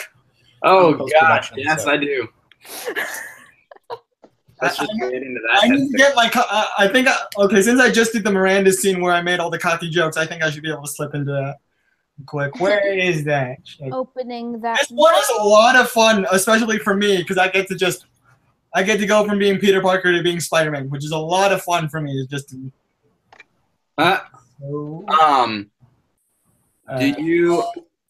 Do you want this to be more like You don't have to be straight up angry. You intimidating. Yeah, because it's okay. Intimidating. He's older. He's very angry and.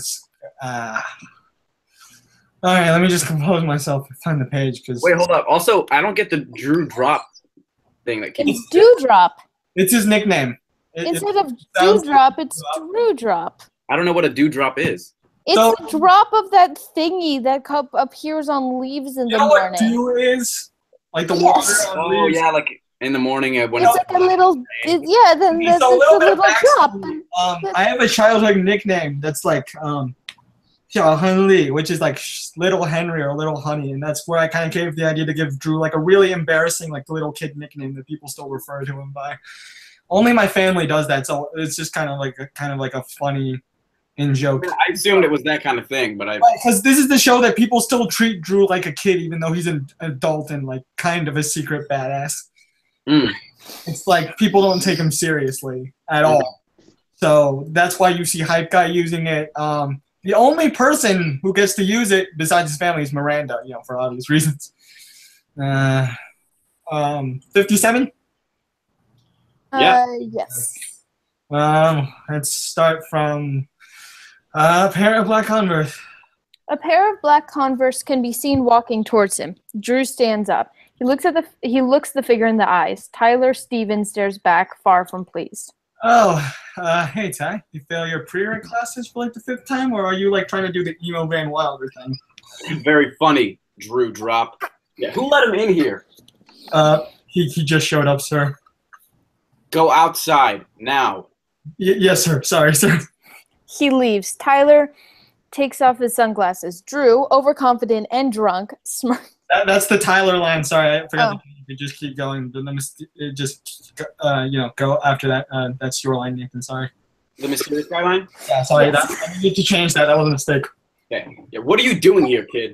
I don't know. Running an errand, playing some beer pong. Just having a good time. You?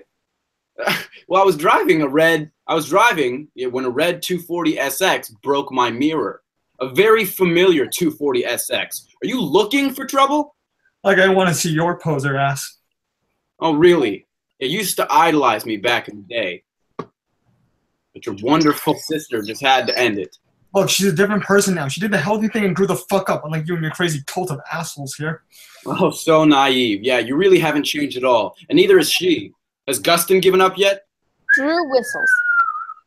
Wow. I mean, really, I can't believe you and Miranda are related. Like, honestly, you're such an asshole. And that's including the fact that I'm supposed to like you because you banged my sister and I'm trying to date your sister. To be honest, I'm surprised she hasn't gotten tired of you already. Well, I mean, what can I say? I have my charms. Even so, I know you. She's just another spectacular fuck-up just waiting to happen. Drew shoves him. Tyler brushes it off. What the fuck do you want? You off my property. I'm sorry, what? You heard me. Well, you can't obviously fight me off because you fucking cheat and you dashed a hole in my head. I'm sorry. Is this the oh, you didn't even say it. Sorry, my bad. Can you take that line? Well, you obviously can't fight me off your property because you're a fucking cheater. So, how about a race like old times? I'm sorry. Is this the Fast and the fucking Furious? You can't possibly be serious. Hey, I mean, what do you have to lose? My sister already took your dick and your balls. What's a fucking car? Validation. That's what this is about. Drew pulls a parking validation ticket out of his pocket. For parking? Because I'm pretty sure I got that already.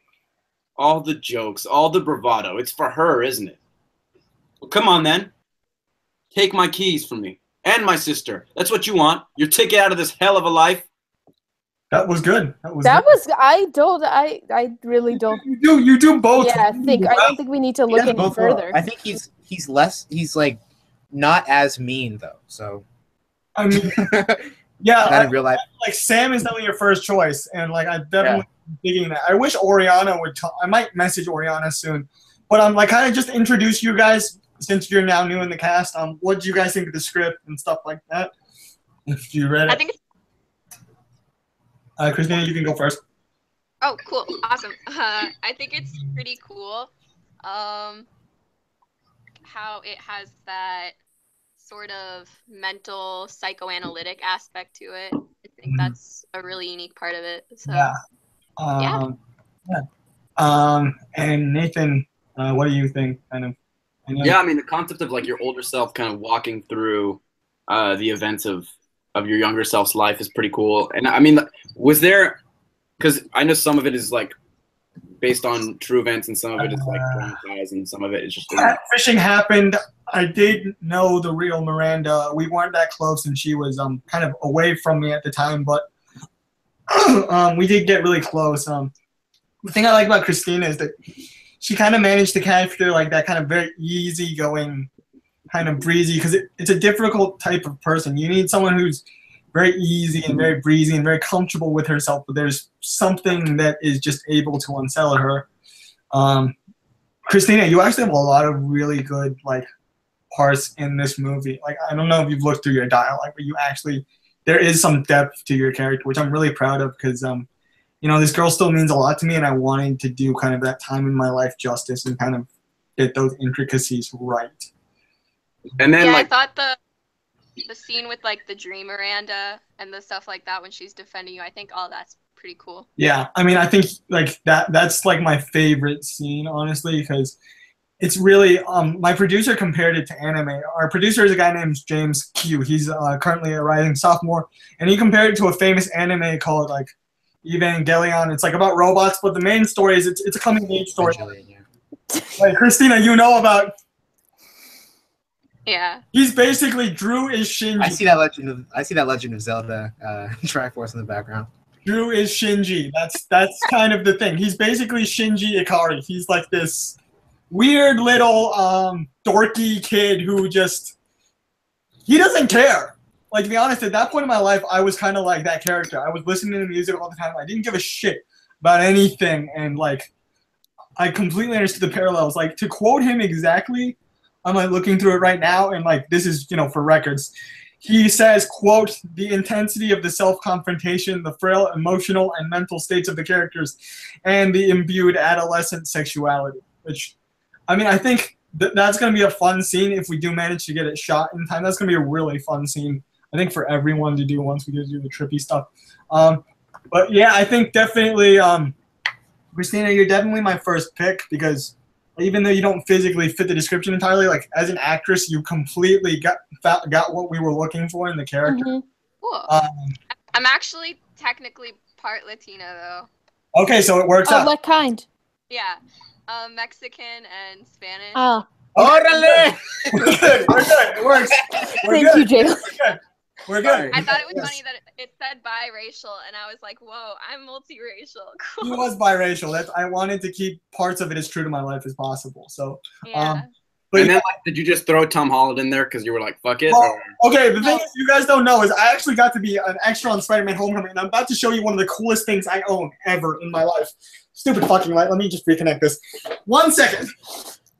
That's cool. This is literally the greatest thing I own. So I got to be an extra on Spider-Man Homecoming after all the bad shit went down in my life. So I got to go down to Atlanta. For the people that are watching this in the future, you guys already know I have a very, very soft spot for the ATL now. But I wasn't supposed to talk to them, and I wasn't really supposed to say anything. But I actually, I was there when they were shooting the scene where Peter walks into Homecoming. And kind of a stroke of luck, I met him and I got his autograph. Hey. Oh, that's sick. I'm going to go put it back so I don't lose it. But that's why he's there. I actually met Tom Holland. And Tom Holland's purpose in the story is more of like a Neil Patrick Harris type cameo from Harold and Kumar, but also to kind of give Drew like some questions to think about. Because if you know Tom Holland and you've heard his story, he wasn't sure he was going to be Spider-Man, but he's really taken this whole thing in stride and kind of embodied that character. It's like he's a very laid-back guy, and that's kind of what I wanted to portray. If you've ever seen him, interviews of him online, I wanted to kind of get like his countenance, his sort of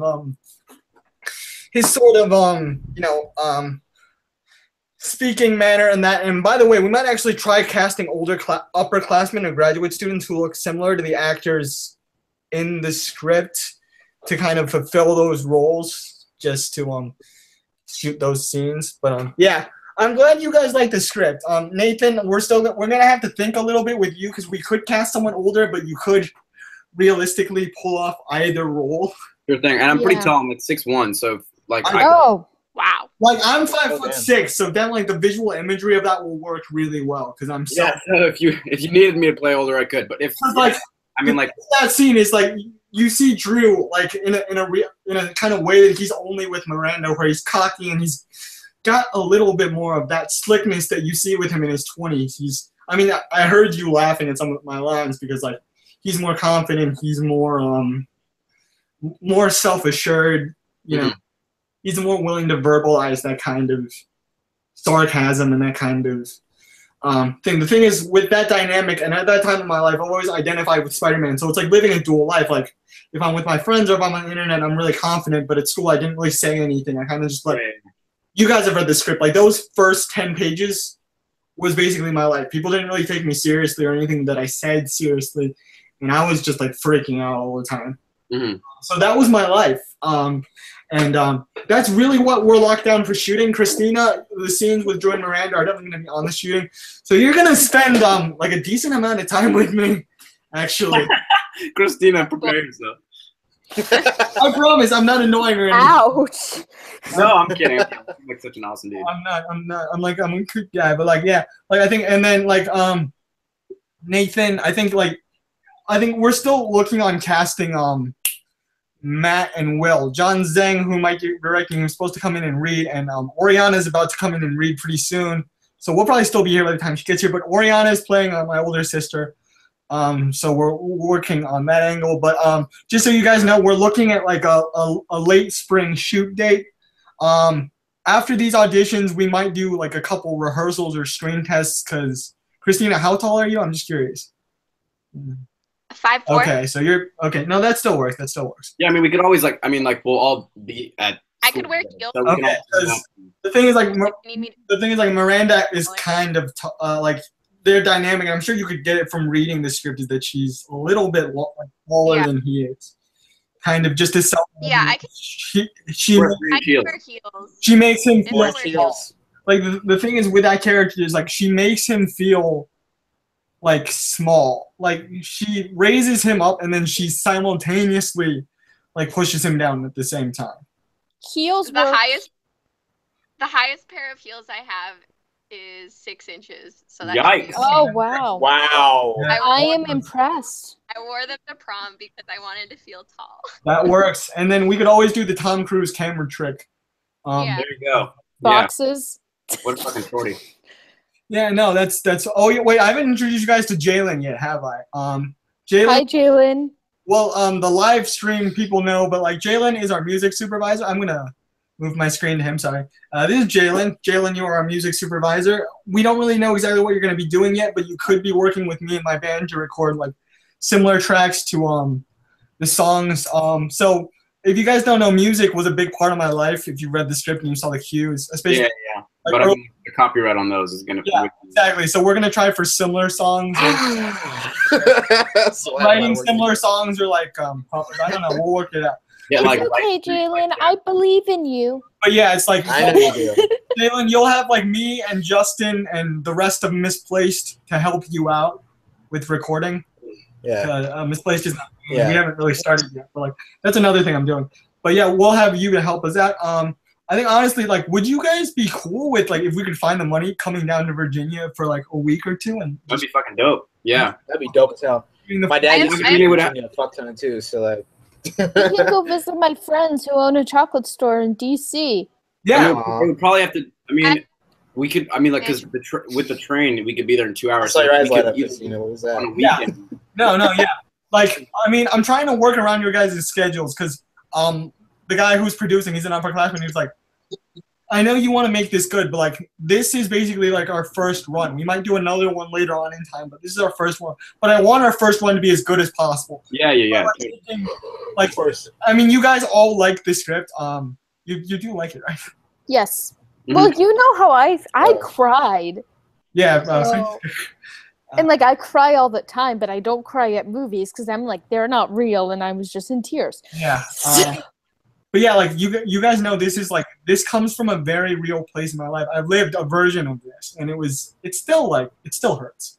But I realized like I learned a valuable lesson about growing up, and you know, when you hit bottom, like I wouldn't be here right now talking to you guys or even at NYU if I hadn't made a decision to go, fuck it, I don't want that IT job that mom's been setting me up for 10 years. Have a hug. Something that makes me feel good. I want to make something of myself. And that's have a hug. Francesca, all the goddamn time. I know I do because you're like my second mom, but nicer. I am everyone's mom. I have a first aid kit, a dry, and a travel one. Do you say your second mom, but nicer? Ouch! You guys have read the mom lines. My mom is a mixed person. I love my mom. Mixed bag. I love my mama, but shouts out to moms, bro. Moms are awesome. You guys remember that author's note, right? There's a reason why that author's note exists and why the last two notes are there. Because I literally gave her hell junior year because of that. And like, God, it was miserable. But yeah, geez, I really hope Christina didn't forget. But like, are you guys okay with maybe coming down to Virginia like after the semester's over? You know I am. But that's for obvious reasons. Like the beginning of the summer, that would be. Yeah, the beginning of summer would be nice. Yeah, and then it's gonna be. I'll show you guys around. I'm gonna probably ask my like old drama teacher and my high school principal if we could maybe use it over the summer because they're still open for office stuff. And then maybe ask some of the drama kids in the department if they wanted to be extras or something. Or just apparently my local fame is bigger than I expected. There are even rumors about me that did not actually happen. So, yeah, I'm kind of a big deal. Not that big of a deal.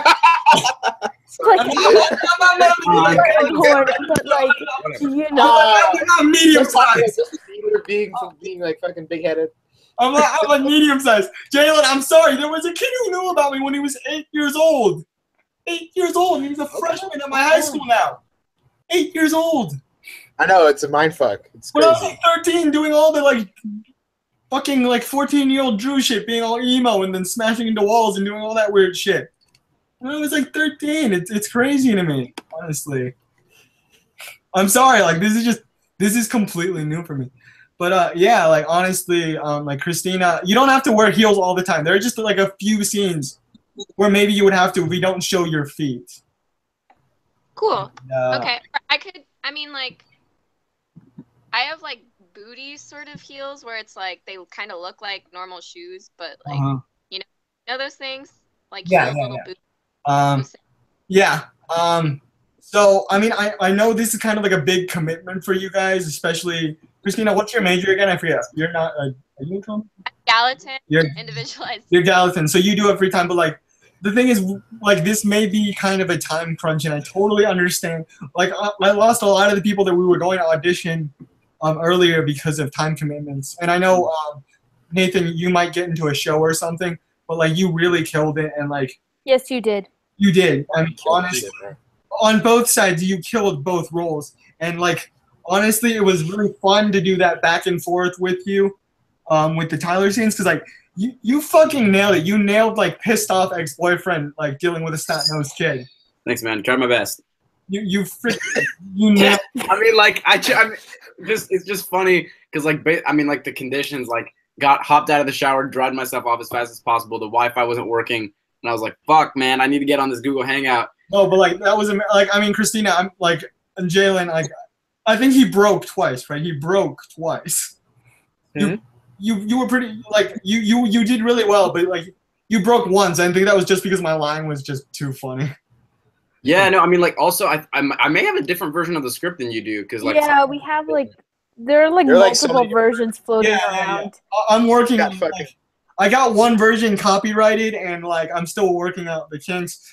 Like anything from like Snap 8 or like Snap 8-1. I'll give you guys the updated version. Yeah, I have Snap 8, but no, I mean like yeah, I mean as well as I could just kind of hop into that. Like you did drama in high school, right? I mean like not. I did do shows with my high school, but mainly I did shows at like local theaters of mine.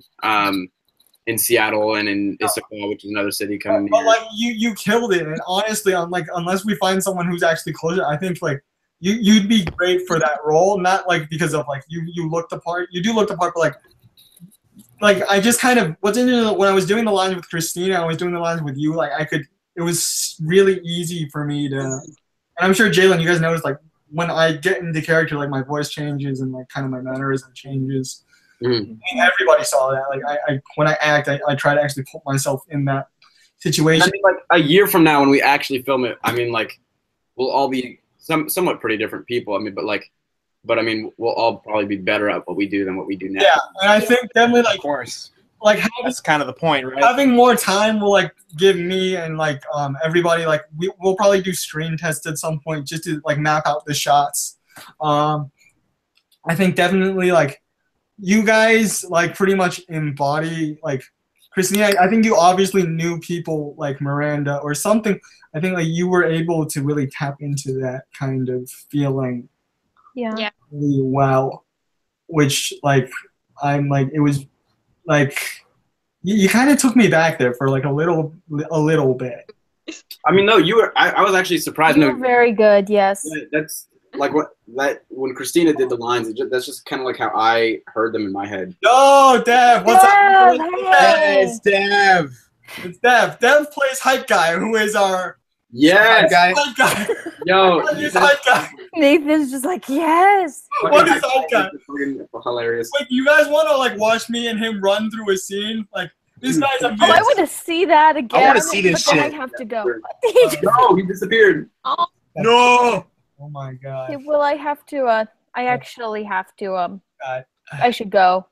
But yeah, I don't really. So like I don't know if Oriana's gonna show up or not. But like planning wise, are you guys cool with coming down here?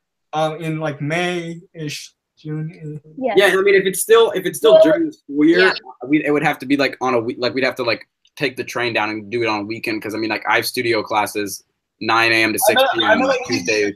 Like either during the weekends or after school ends. Like maybe after school ends, we'd have more time to actually do. Yeah, or at the beginning of the summer, we could do it. It's like a week or two. I'm thinking, French, what do you think? Like 2 week shoot? Yeah, 2 week, 1.5 week. Dev! Yes, Dev. You want to run through the Hype Guy scene one time because people love you, dude. People love your character. I'm in my house right now. I can't, but next time when you guys are having a hangout, I can definitely do that for you. God, like, let me tell you guys, he fucking killed his audition. Yo, Hype Guy is hilarious. Yo, he's literally like exactly how you think he would be. I mean, it's how you think Hype Guy would be. Yeezus hype guy. The Yeezus in that car scene, I was literally like, no. Oh my god, like he killed it. Like, I'm honestly sad that like the only character that really doesn't have lines with him is Christina, but like, actually, like, oh my god, but like, yeah, but like, God, Dev, you fucking killed it. Well, actually, so I pushed the shoot back, as you know, and we're looking at maybe shooting during the beginning of summer break or like on a weekend close to the beginning of summer break. I should get going. Okay. Bye-bye.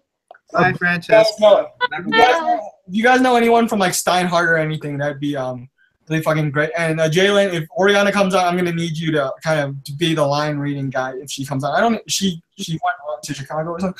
But yeah, like honestly, I think Nathan, which role do you want to do? Which one's like do you think is more enjoyable for you to? I mean, I'd have to give the script another read. I was only able to really like read it to kind of get the main story points and stuff like that. So I haven't really kind of read it. Well, like you enjoyed the main story, right? Like it made sense. Yeah, no, I like the story, and I think it's a really interesting concept. And I mean, for a first year, like 100-page script, right. It's pretty dope. Well, we're not doing the whole thing. We're doing like 20 minutes, and then yeah. And a trailer, and then maybe later on we send it off. I don't know. But like the point is, like, I know how big of a commitment this can be, especially for the Tish kids and the drama kids. Mm-hmm. Because you guys, I'm definitely gonna have I'm definitely gonna be pretty jam packed. But I think summer shoot is better for everyone. I think we should always just make sure to touch base throughout the year. Do you know anyone who's good with costume? Because our costume person right now, she's a little iffy on if she can stay on board the project.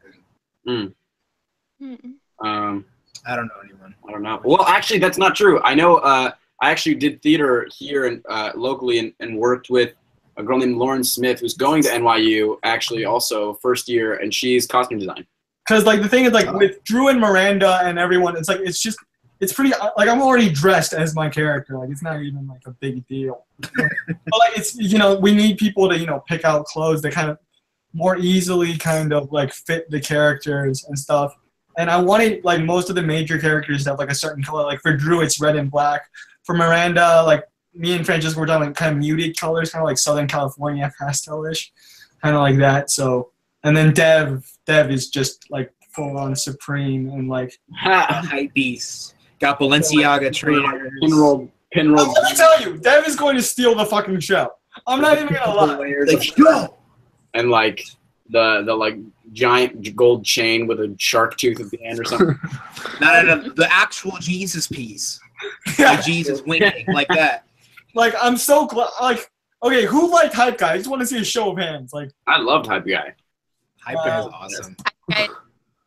See, I mean, like I swear to God, you guys will fucking love Dev in this role. I'm really mad he can't do it, right? But it's amazing, though, honestly. But yeah, I think like would you guys be open to meeting like once in a while, like once every 2 weeks or so, just like through Google or something? During the pre-production. Again, like we can always like meet, like we can get like grab a coffee or like meet somewhere. Because like the thing is like by the time we shoot this, like I need to know my lines like pretty much, even though I know the lines because I wrote the script. Like obviously. I got my lines down. You guys need to have your lines down. That should be. Yeah, like I think honestly. It's gonna be a fun shoot, and I really hope you guys can come down. I think, were there any things that you guys wanted to kind of highlight that you thought was kind of like a weak point of this script? A lot of people mentioned that, like Drew's friends weren't really, even though like Will kind of explains himself. There, some people were kind of complaining that the producer was like his friends are way too unlikable or something. He had a lot of criticism, and he didn't want to have any like outstanding things that they noticed. Nothing else. I mean, I think something that'll be really good is that throughout the year we can meet and like read the script and take scenes and once we have everything cast and we have a whole cast, we can like take scenes and like improvise off of what's written. Right. What feels natural. You know what I'm saying? Yeah. I want you guys to like, because I understand like from like a filmmaking perspective now, like it's not just one person. It's tons of people and like. As actors, I should let you guys kind of take ownership of your characters, and like have it understanding of what your characters are. And once we get more opportunities to like talk with you about like who the real people they're based off are, and like and get a good sense of who they actually kind of give you a breakdown, sort of a little bit. So Christina, you're based off a girl I knew that was named Catherine. I met her through Tinder, like I did in the story, and we had like a very short, kind of complicated friendship relationship that kind of ended the way it does in the script. I freaked the fuck out, and things just went completely off scale. She lived in LA. She had kind of like a weirdly high-paced life at times, where she was like on red carpets occasionally and doing stuff like that. She was just like you can tell I still have like really difficult feeling. I mean, she was great, but there were issues. But the really thing you need to be able to nail is like you kind of need to be able to open yourself, but kind of still keep your guard on. Because even in that coffee scene, she backtracks and she's more perceptive than she lets on. She backtracks and she tries to maneuver Drew in a space where like she can keep him at arm's length. You know what I'm saying? Like, yeah, she's kind of there for him, but she isn't. Calculated closeness is the phrase that comes to mind. Very calculated. You know, like you've read the rest of the script. You know the scenes with Abby where she's almost easily as like insecure as Drew is. She's battling something inside of her. Hey, Brian, you're from Virginia, right? Yeah. How the hell did you and this girl from LA match on Tinder? I went on vacation. If you guys remember, there's a scene during the reunion where my kid cousin pesters me about playing games on my iPhone. God, that was so annoying. But yeah. Good catch, Nathan. I was like, where the fuck, what kind of range are you putting on that account? No, I was on vacation. It fucking godly range. I shot a DM and it worked out for some reason. Let's see. Looking for a girl. Let's see. Range. How many miles away am I willing to go for sex? I'd say a good 2,000. Yeah, okay, 2,000. I like you a lot. What are you imagining you doing? Yeah. Well, like, yeah, I mean, I met her on vacation. So, I mean, you guys already knew that was going to be difficult. But yeah. I think, Christina, like, you really kind of nailed, like, the essential parts of that character. I mean, feel free to bring, like, parts of yourself if you want. Okay. Again, I'm not looking for you to do an imitation, because if you did try to skew really close, I think I would just be traumatized and unable to talk to you. Okay. Like I said, this is a long journey for me, long. But I'm glad you guys can come on. And Dev, would you like to kind of introduce yourself and tell them about how you're approaching your character? Sure. Hi guys, my name is Dev. I'm not in Tisch or Steinhardt. I'm in the Stern School of Business, studying business and political economy. I'm not. I promise you, I hate those assholes as much as you do. It's all good. And basically, I looked at the hype guy and I thought like the guy in school who thinks he's really like cool, but is actually like right a douchebag pretty much. So I think that's how I approached the character, and then pretty much it was funny to see that because I've interacted with those type of people. I've had friends that are kind of like that. I've been sometimes like that. So most people know that kind of feeling, right? Most people know that guy. I'm like, show of hands here, you knew a guy like that in school. I knew a hype guy. Yeah. I went to whole school, and there was a guy that worked in men's designer that literally, like, when I like read hype guy, I mean, this guy's like white as fuck, like Aryan race, blonde hair, blue eyes, kind of bullshit. But in terms of costume, he literally, I mean, like when I imagine hype guy, right, thing like that, where it's just like it's like one long T-shirt under another long T-shirt that has rips under a shorter white T-shirt, and then over all of that there's a plaid button down that he goes all the way to the top, and then the jeans are hanging off his legs by a thread, and then it's like it's crazy. Yeah, I mean that's the thing. Like I think you guys are all really good for your roles. Like you guys are pretty much my first picks. Like Dev, you fucking nailed it. I'm really pissed that no one is going to get to see you and I like run these lines till later. Like I'm really like pissed that you can't run these lines with me because the thing is, don't hurt Dev's feelings. Dev is a sensitive soul. He is, but like he just does this character so well because he's able, like good actors, and I'm sure Nathan, like as you know, like even for me doing myself at that point in my life, you need to be able to immerse yourself into your character, into your mindset. Like everything about you has to kind of change. I mean, what's a little funny though is that I'm very posh and I'm not at all like yeah, no, like him in terms of like the way I dress and stuff like that. So like stern. Like like I kind of like I really kind of the thing is like I learned something from the guy who's our producer is that like we all have to be willing to work with each other for a very extended period of time. And I understand if you guys have conflicts later on. Like I'm a mediator type person. I'll always try to work things out with you guys. But the thing is, we're a team here. So any like issues you have with your characters, with the script and anything, like feel free to bring it up with me. Like you guys are kind of like I need you guys more than you need me in a sense, because you guys are just helping me taking like what this is like my 5th or 6th draft, like almost a year and a half worth of work and helping me put like the first version of it down on screen. And I don't want you guys to feel like you can't bring your A game. Like I really want you guys to bring it. And I have complete faith in you guys because, you know, Jalen, you saw Christina's audition. I think she did really well. And, you know, you saw Nathan's. I want you guys to bring like your A game like you did just there. I want you guys to bring your A game. And like, I don't want there to be anything that will keep you guys from bringing your A game, if you know what I'm saying. Mm-hmm. Like I want you guys to be able to give 100%. If you just a quick question, Nathan, what role are you playing? Just wondering. That's a good question. It's a really good question. We're still working on it. I don't have a definitive answer. So far I've auditioned for both Sam and Tyler. Right.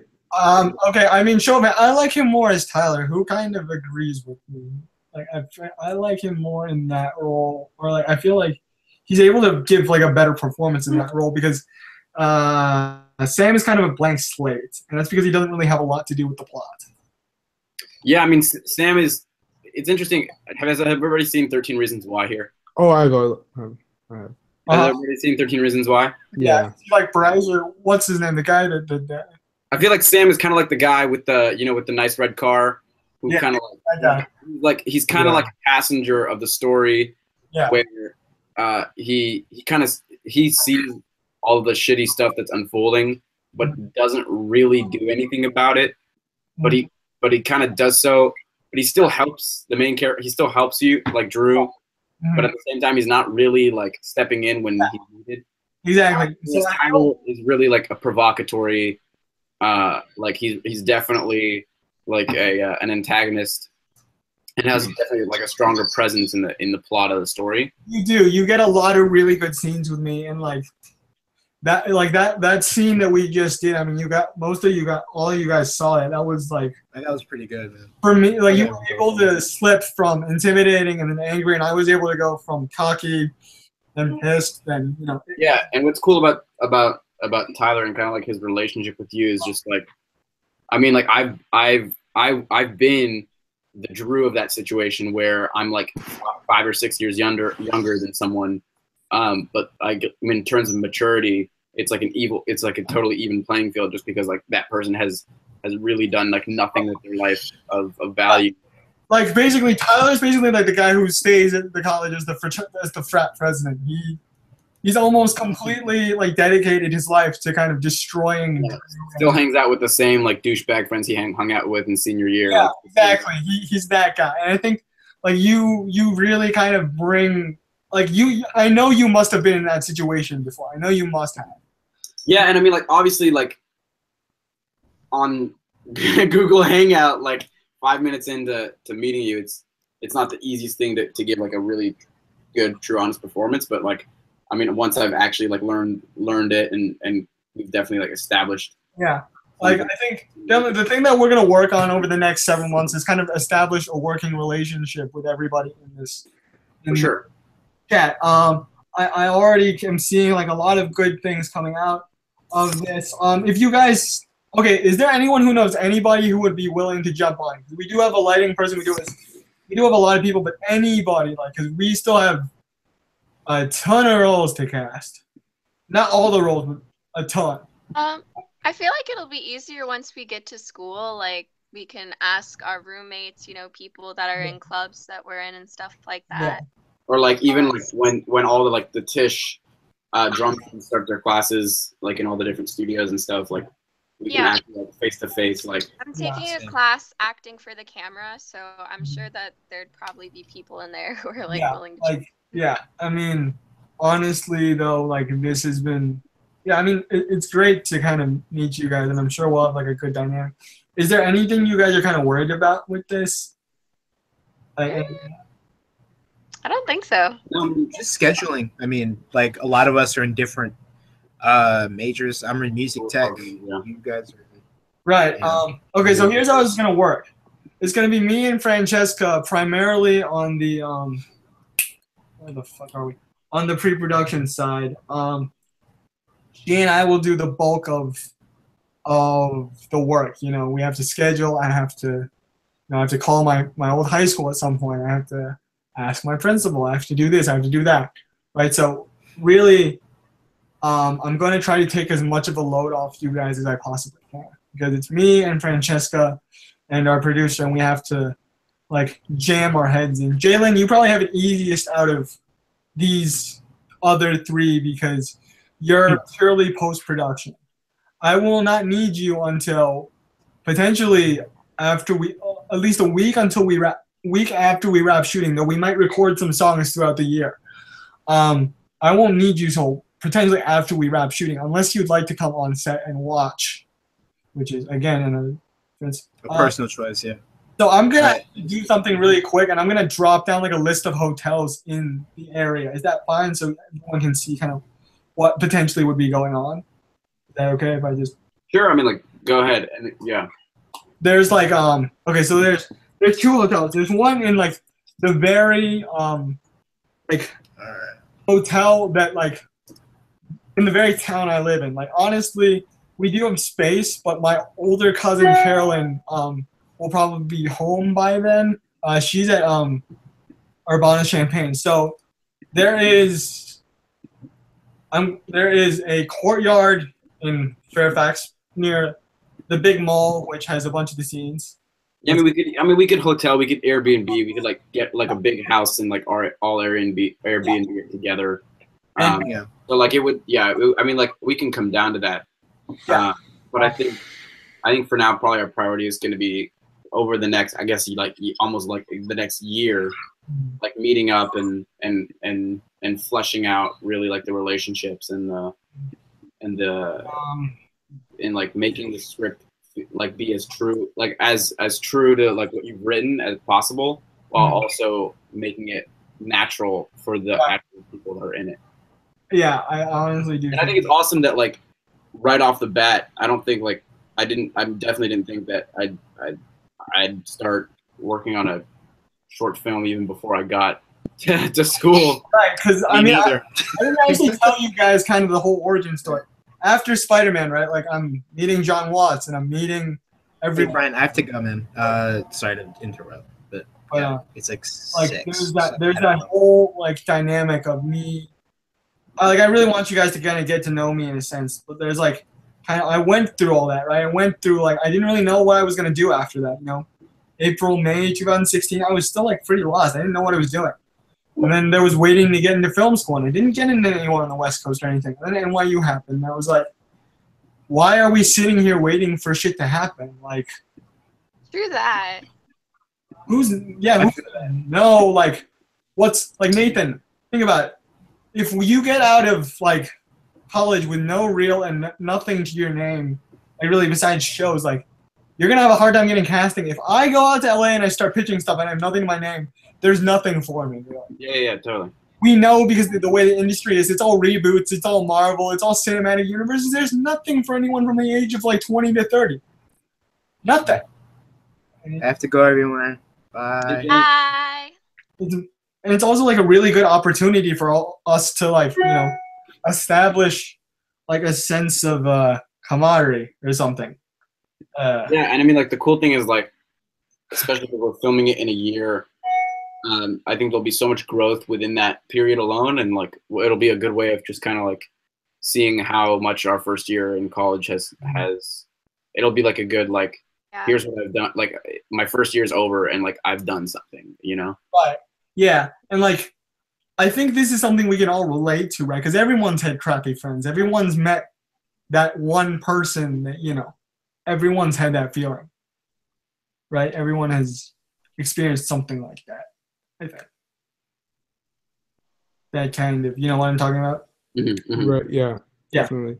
So I think this is something that our generation really needs, in a sense. We need that movie. We need like kind of. It's not often that there's, whether like it's in Hollywood or if it's just like short films, there's not often that you see like Asian actors in the front, like in the spotlight. Because I mean, like my sister goes to Chapman in LA at the Dodge School of Film. She does PR and ad, but all of her friends are film students, and so like I see all her student films and such. But like I don't think I've seen like a single Asian actor in any of them. No, see, that was why I did this, because I was like, you guys know, like I like hamming it up, and I have like a gift for like talking and for speech and for performance, even though I'm like physically limited. Like I have that gift, which is I don't know where it came from. I just have it, and I was like, you know what? I went like there needs to be more of that. There needs to be more diverse cast, and there needs to be something that more reflects. I mean, you guys all saw Spider-Man, right? Like who saw that? Like, like that's the world we live in now. That's the kids we go to school with, are the kids who, do multiple extracurriculars, and they're from all over the world. That's the world we live in, and there's not really much that reflects that. And that's what I really wanted to do. I'm not sure if the other person is coming. So when do you guys want to like do this again? When do you guys want to? Man, I mean, I think honestly the next time could be in person. Like, okay. Yeah, but like when do you guys want to like discuss things again? Do you guys want to wait till school starts? Because that's in like 3 weeks. And I'm fine with it. I feel like the rest of the auditions should go through prior to the school year, but then we can meet up back in a group. Right. Okay. Probably like in the beginning of the school year. I don't know. That's what everybody else thinks, but yeah. Okay. So unless there's an actual discussion over who gets a certain role, or there's a conflict between which personality gets which and stuff like that. That's what I'm worried about, kind of, is like, because you guys all did really well, and we have a record of your audition now, actually. Christina, who are you playing again? I'm sorry, I didn't remember. I'm Drew. Drew, she's Miranda. Okay, cool. Yeah, like I think, like, honestly, I'm very impressed by the fact that you guys were able to absorb the script and kind of figure out your characters, like, even so quickly, kind of, in that sense. I was very impressed.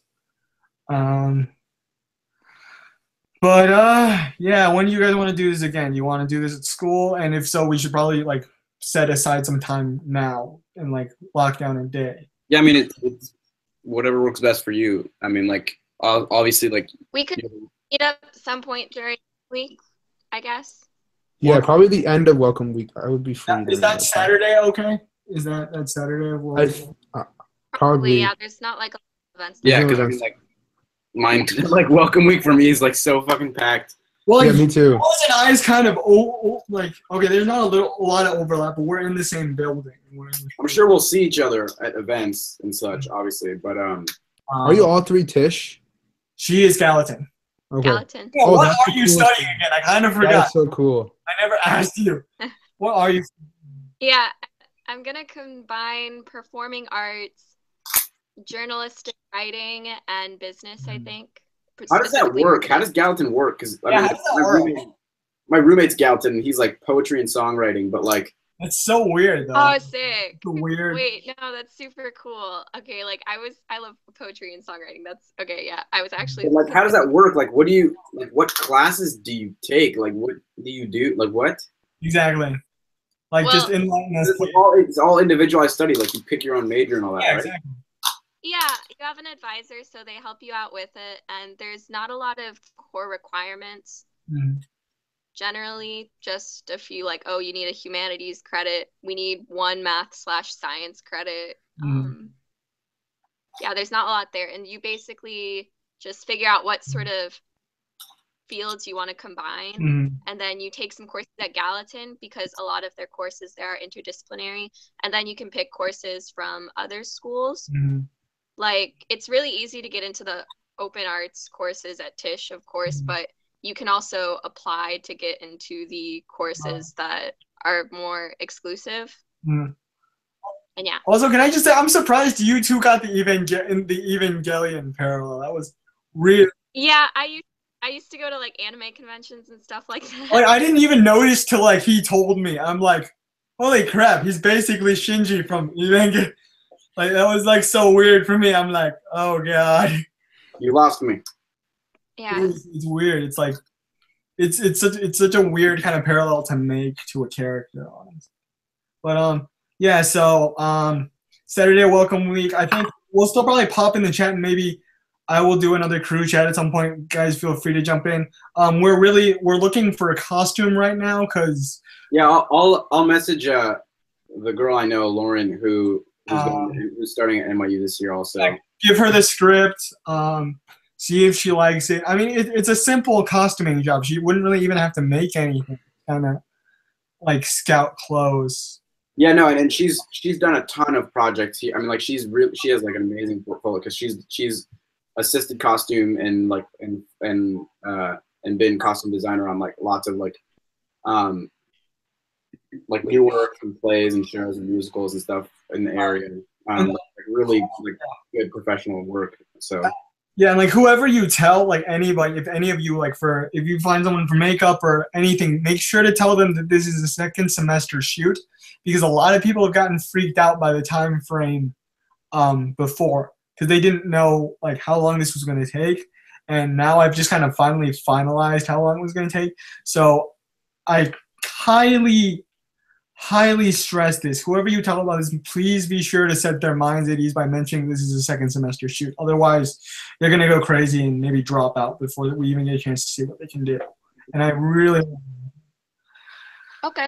Yeah, I'm going to go like drink some water or something, but good talking to you guys, and I will see you soon, probably either through here or yeah, where is everybody dorm-wise, so we can figure out where to kind of meet up? North, let's go. Oh, third north. Actually, that would be great if we could figure out if we could film there for that 55, 56, 57 scene. That would actually be fantastic. I was originally in Lipton, but I'm trying to switch to Reuben. Okay, so you don't know where you are yet. I'm guessing in Reuben eventually. It's just a matter of when. Okay, I'm in Weinstein. So I think here's our plan is, I think September to October, me and Francesca will be working on getting the team built, right? Cast, crew, etc. We might run some rehearsals or something at some point later on, either through the internet or through just actual physical table reads. And then I would expect towards April, end of May-ish, we'll start getting ready to shoot. Hopefully, here's the thing. There's like a lot of people starting to pay money for parties and stuff. Like, the thing is, like, I need to, like, we really need any money we can get to shoot this at all. Like, that's aside from finding lodging for you guys if we go on location. Okay. So please, like, tell anybody you can that can help me and Francesca, because it's really difficult. I know, especially since we're all like fucking strapped for cash now. Like, even if they let's just make it so funny. Yeah, that's what I was talking. Like, even if they don't go to NYU, like Nathan, your sister's at Chapman. Mm-hmm. Like, give her the script. Ask her what she thinks of. Like just spread it and Yeah, I'll have her give it to. She lives with 4 film majors. One of which is a director, one of which is a writer. Your sister could actually be a big help in terms of 2 of which are like like cinematographers. So I'll have her give them the script, have them read it, and send back some feedback. Okay, because yeah, we really could use any help we could get. Because I mean, there's definitely a chance to refilm this, and you know, if you guys can't make it, then I mean, I would love for you guys to stay on for as long as you can. Because I really feel like we have something here, and you know, this is just step 1 of however. And I want you guys to kind of, you guys know me, I'm a nice guy. I like taking my friends with me for the ride. Yeah. When is that Saturday of Welcome Week? Let me check. The 6th? It's the 9th, I think. The 7th? Oh, wait. Like the end of Welcome Week? Yeah. Actually, after Welcome Week, you mean? Well, actually, when is everybody going to be in the city? Because I move in on move-in day. I think everybody moves on. I'm in the city tomorrow. Oh, okay, so yeah, that's not working. You live in Jersey. I'm in the city tomorrow. You live in Jersey, but yeah, I think definitely like that Saturday or either after everyone gets moved in. I will give you guys my phone number. Just like text me or something if you guys are up to meet, and we will work it from there. Just so you guys know, the script is now copyrighted, so it's okay for you guys to share it or whatever with people that you want to bring on board. Francesca, she freaked out a little bit because she was afraid of it getting stolen or something. But you guys are now working on like a copyrighted project. I just wanted you guys to know it, just in case. Cool. Okay. So see you guys later. Yeah. See you, man. Bye.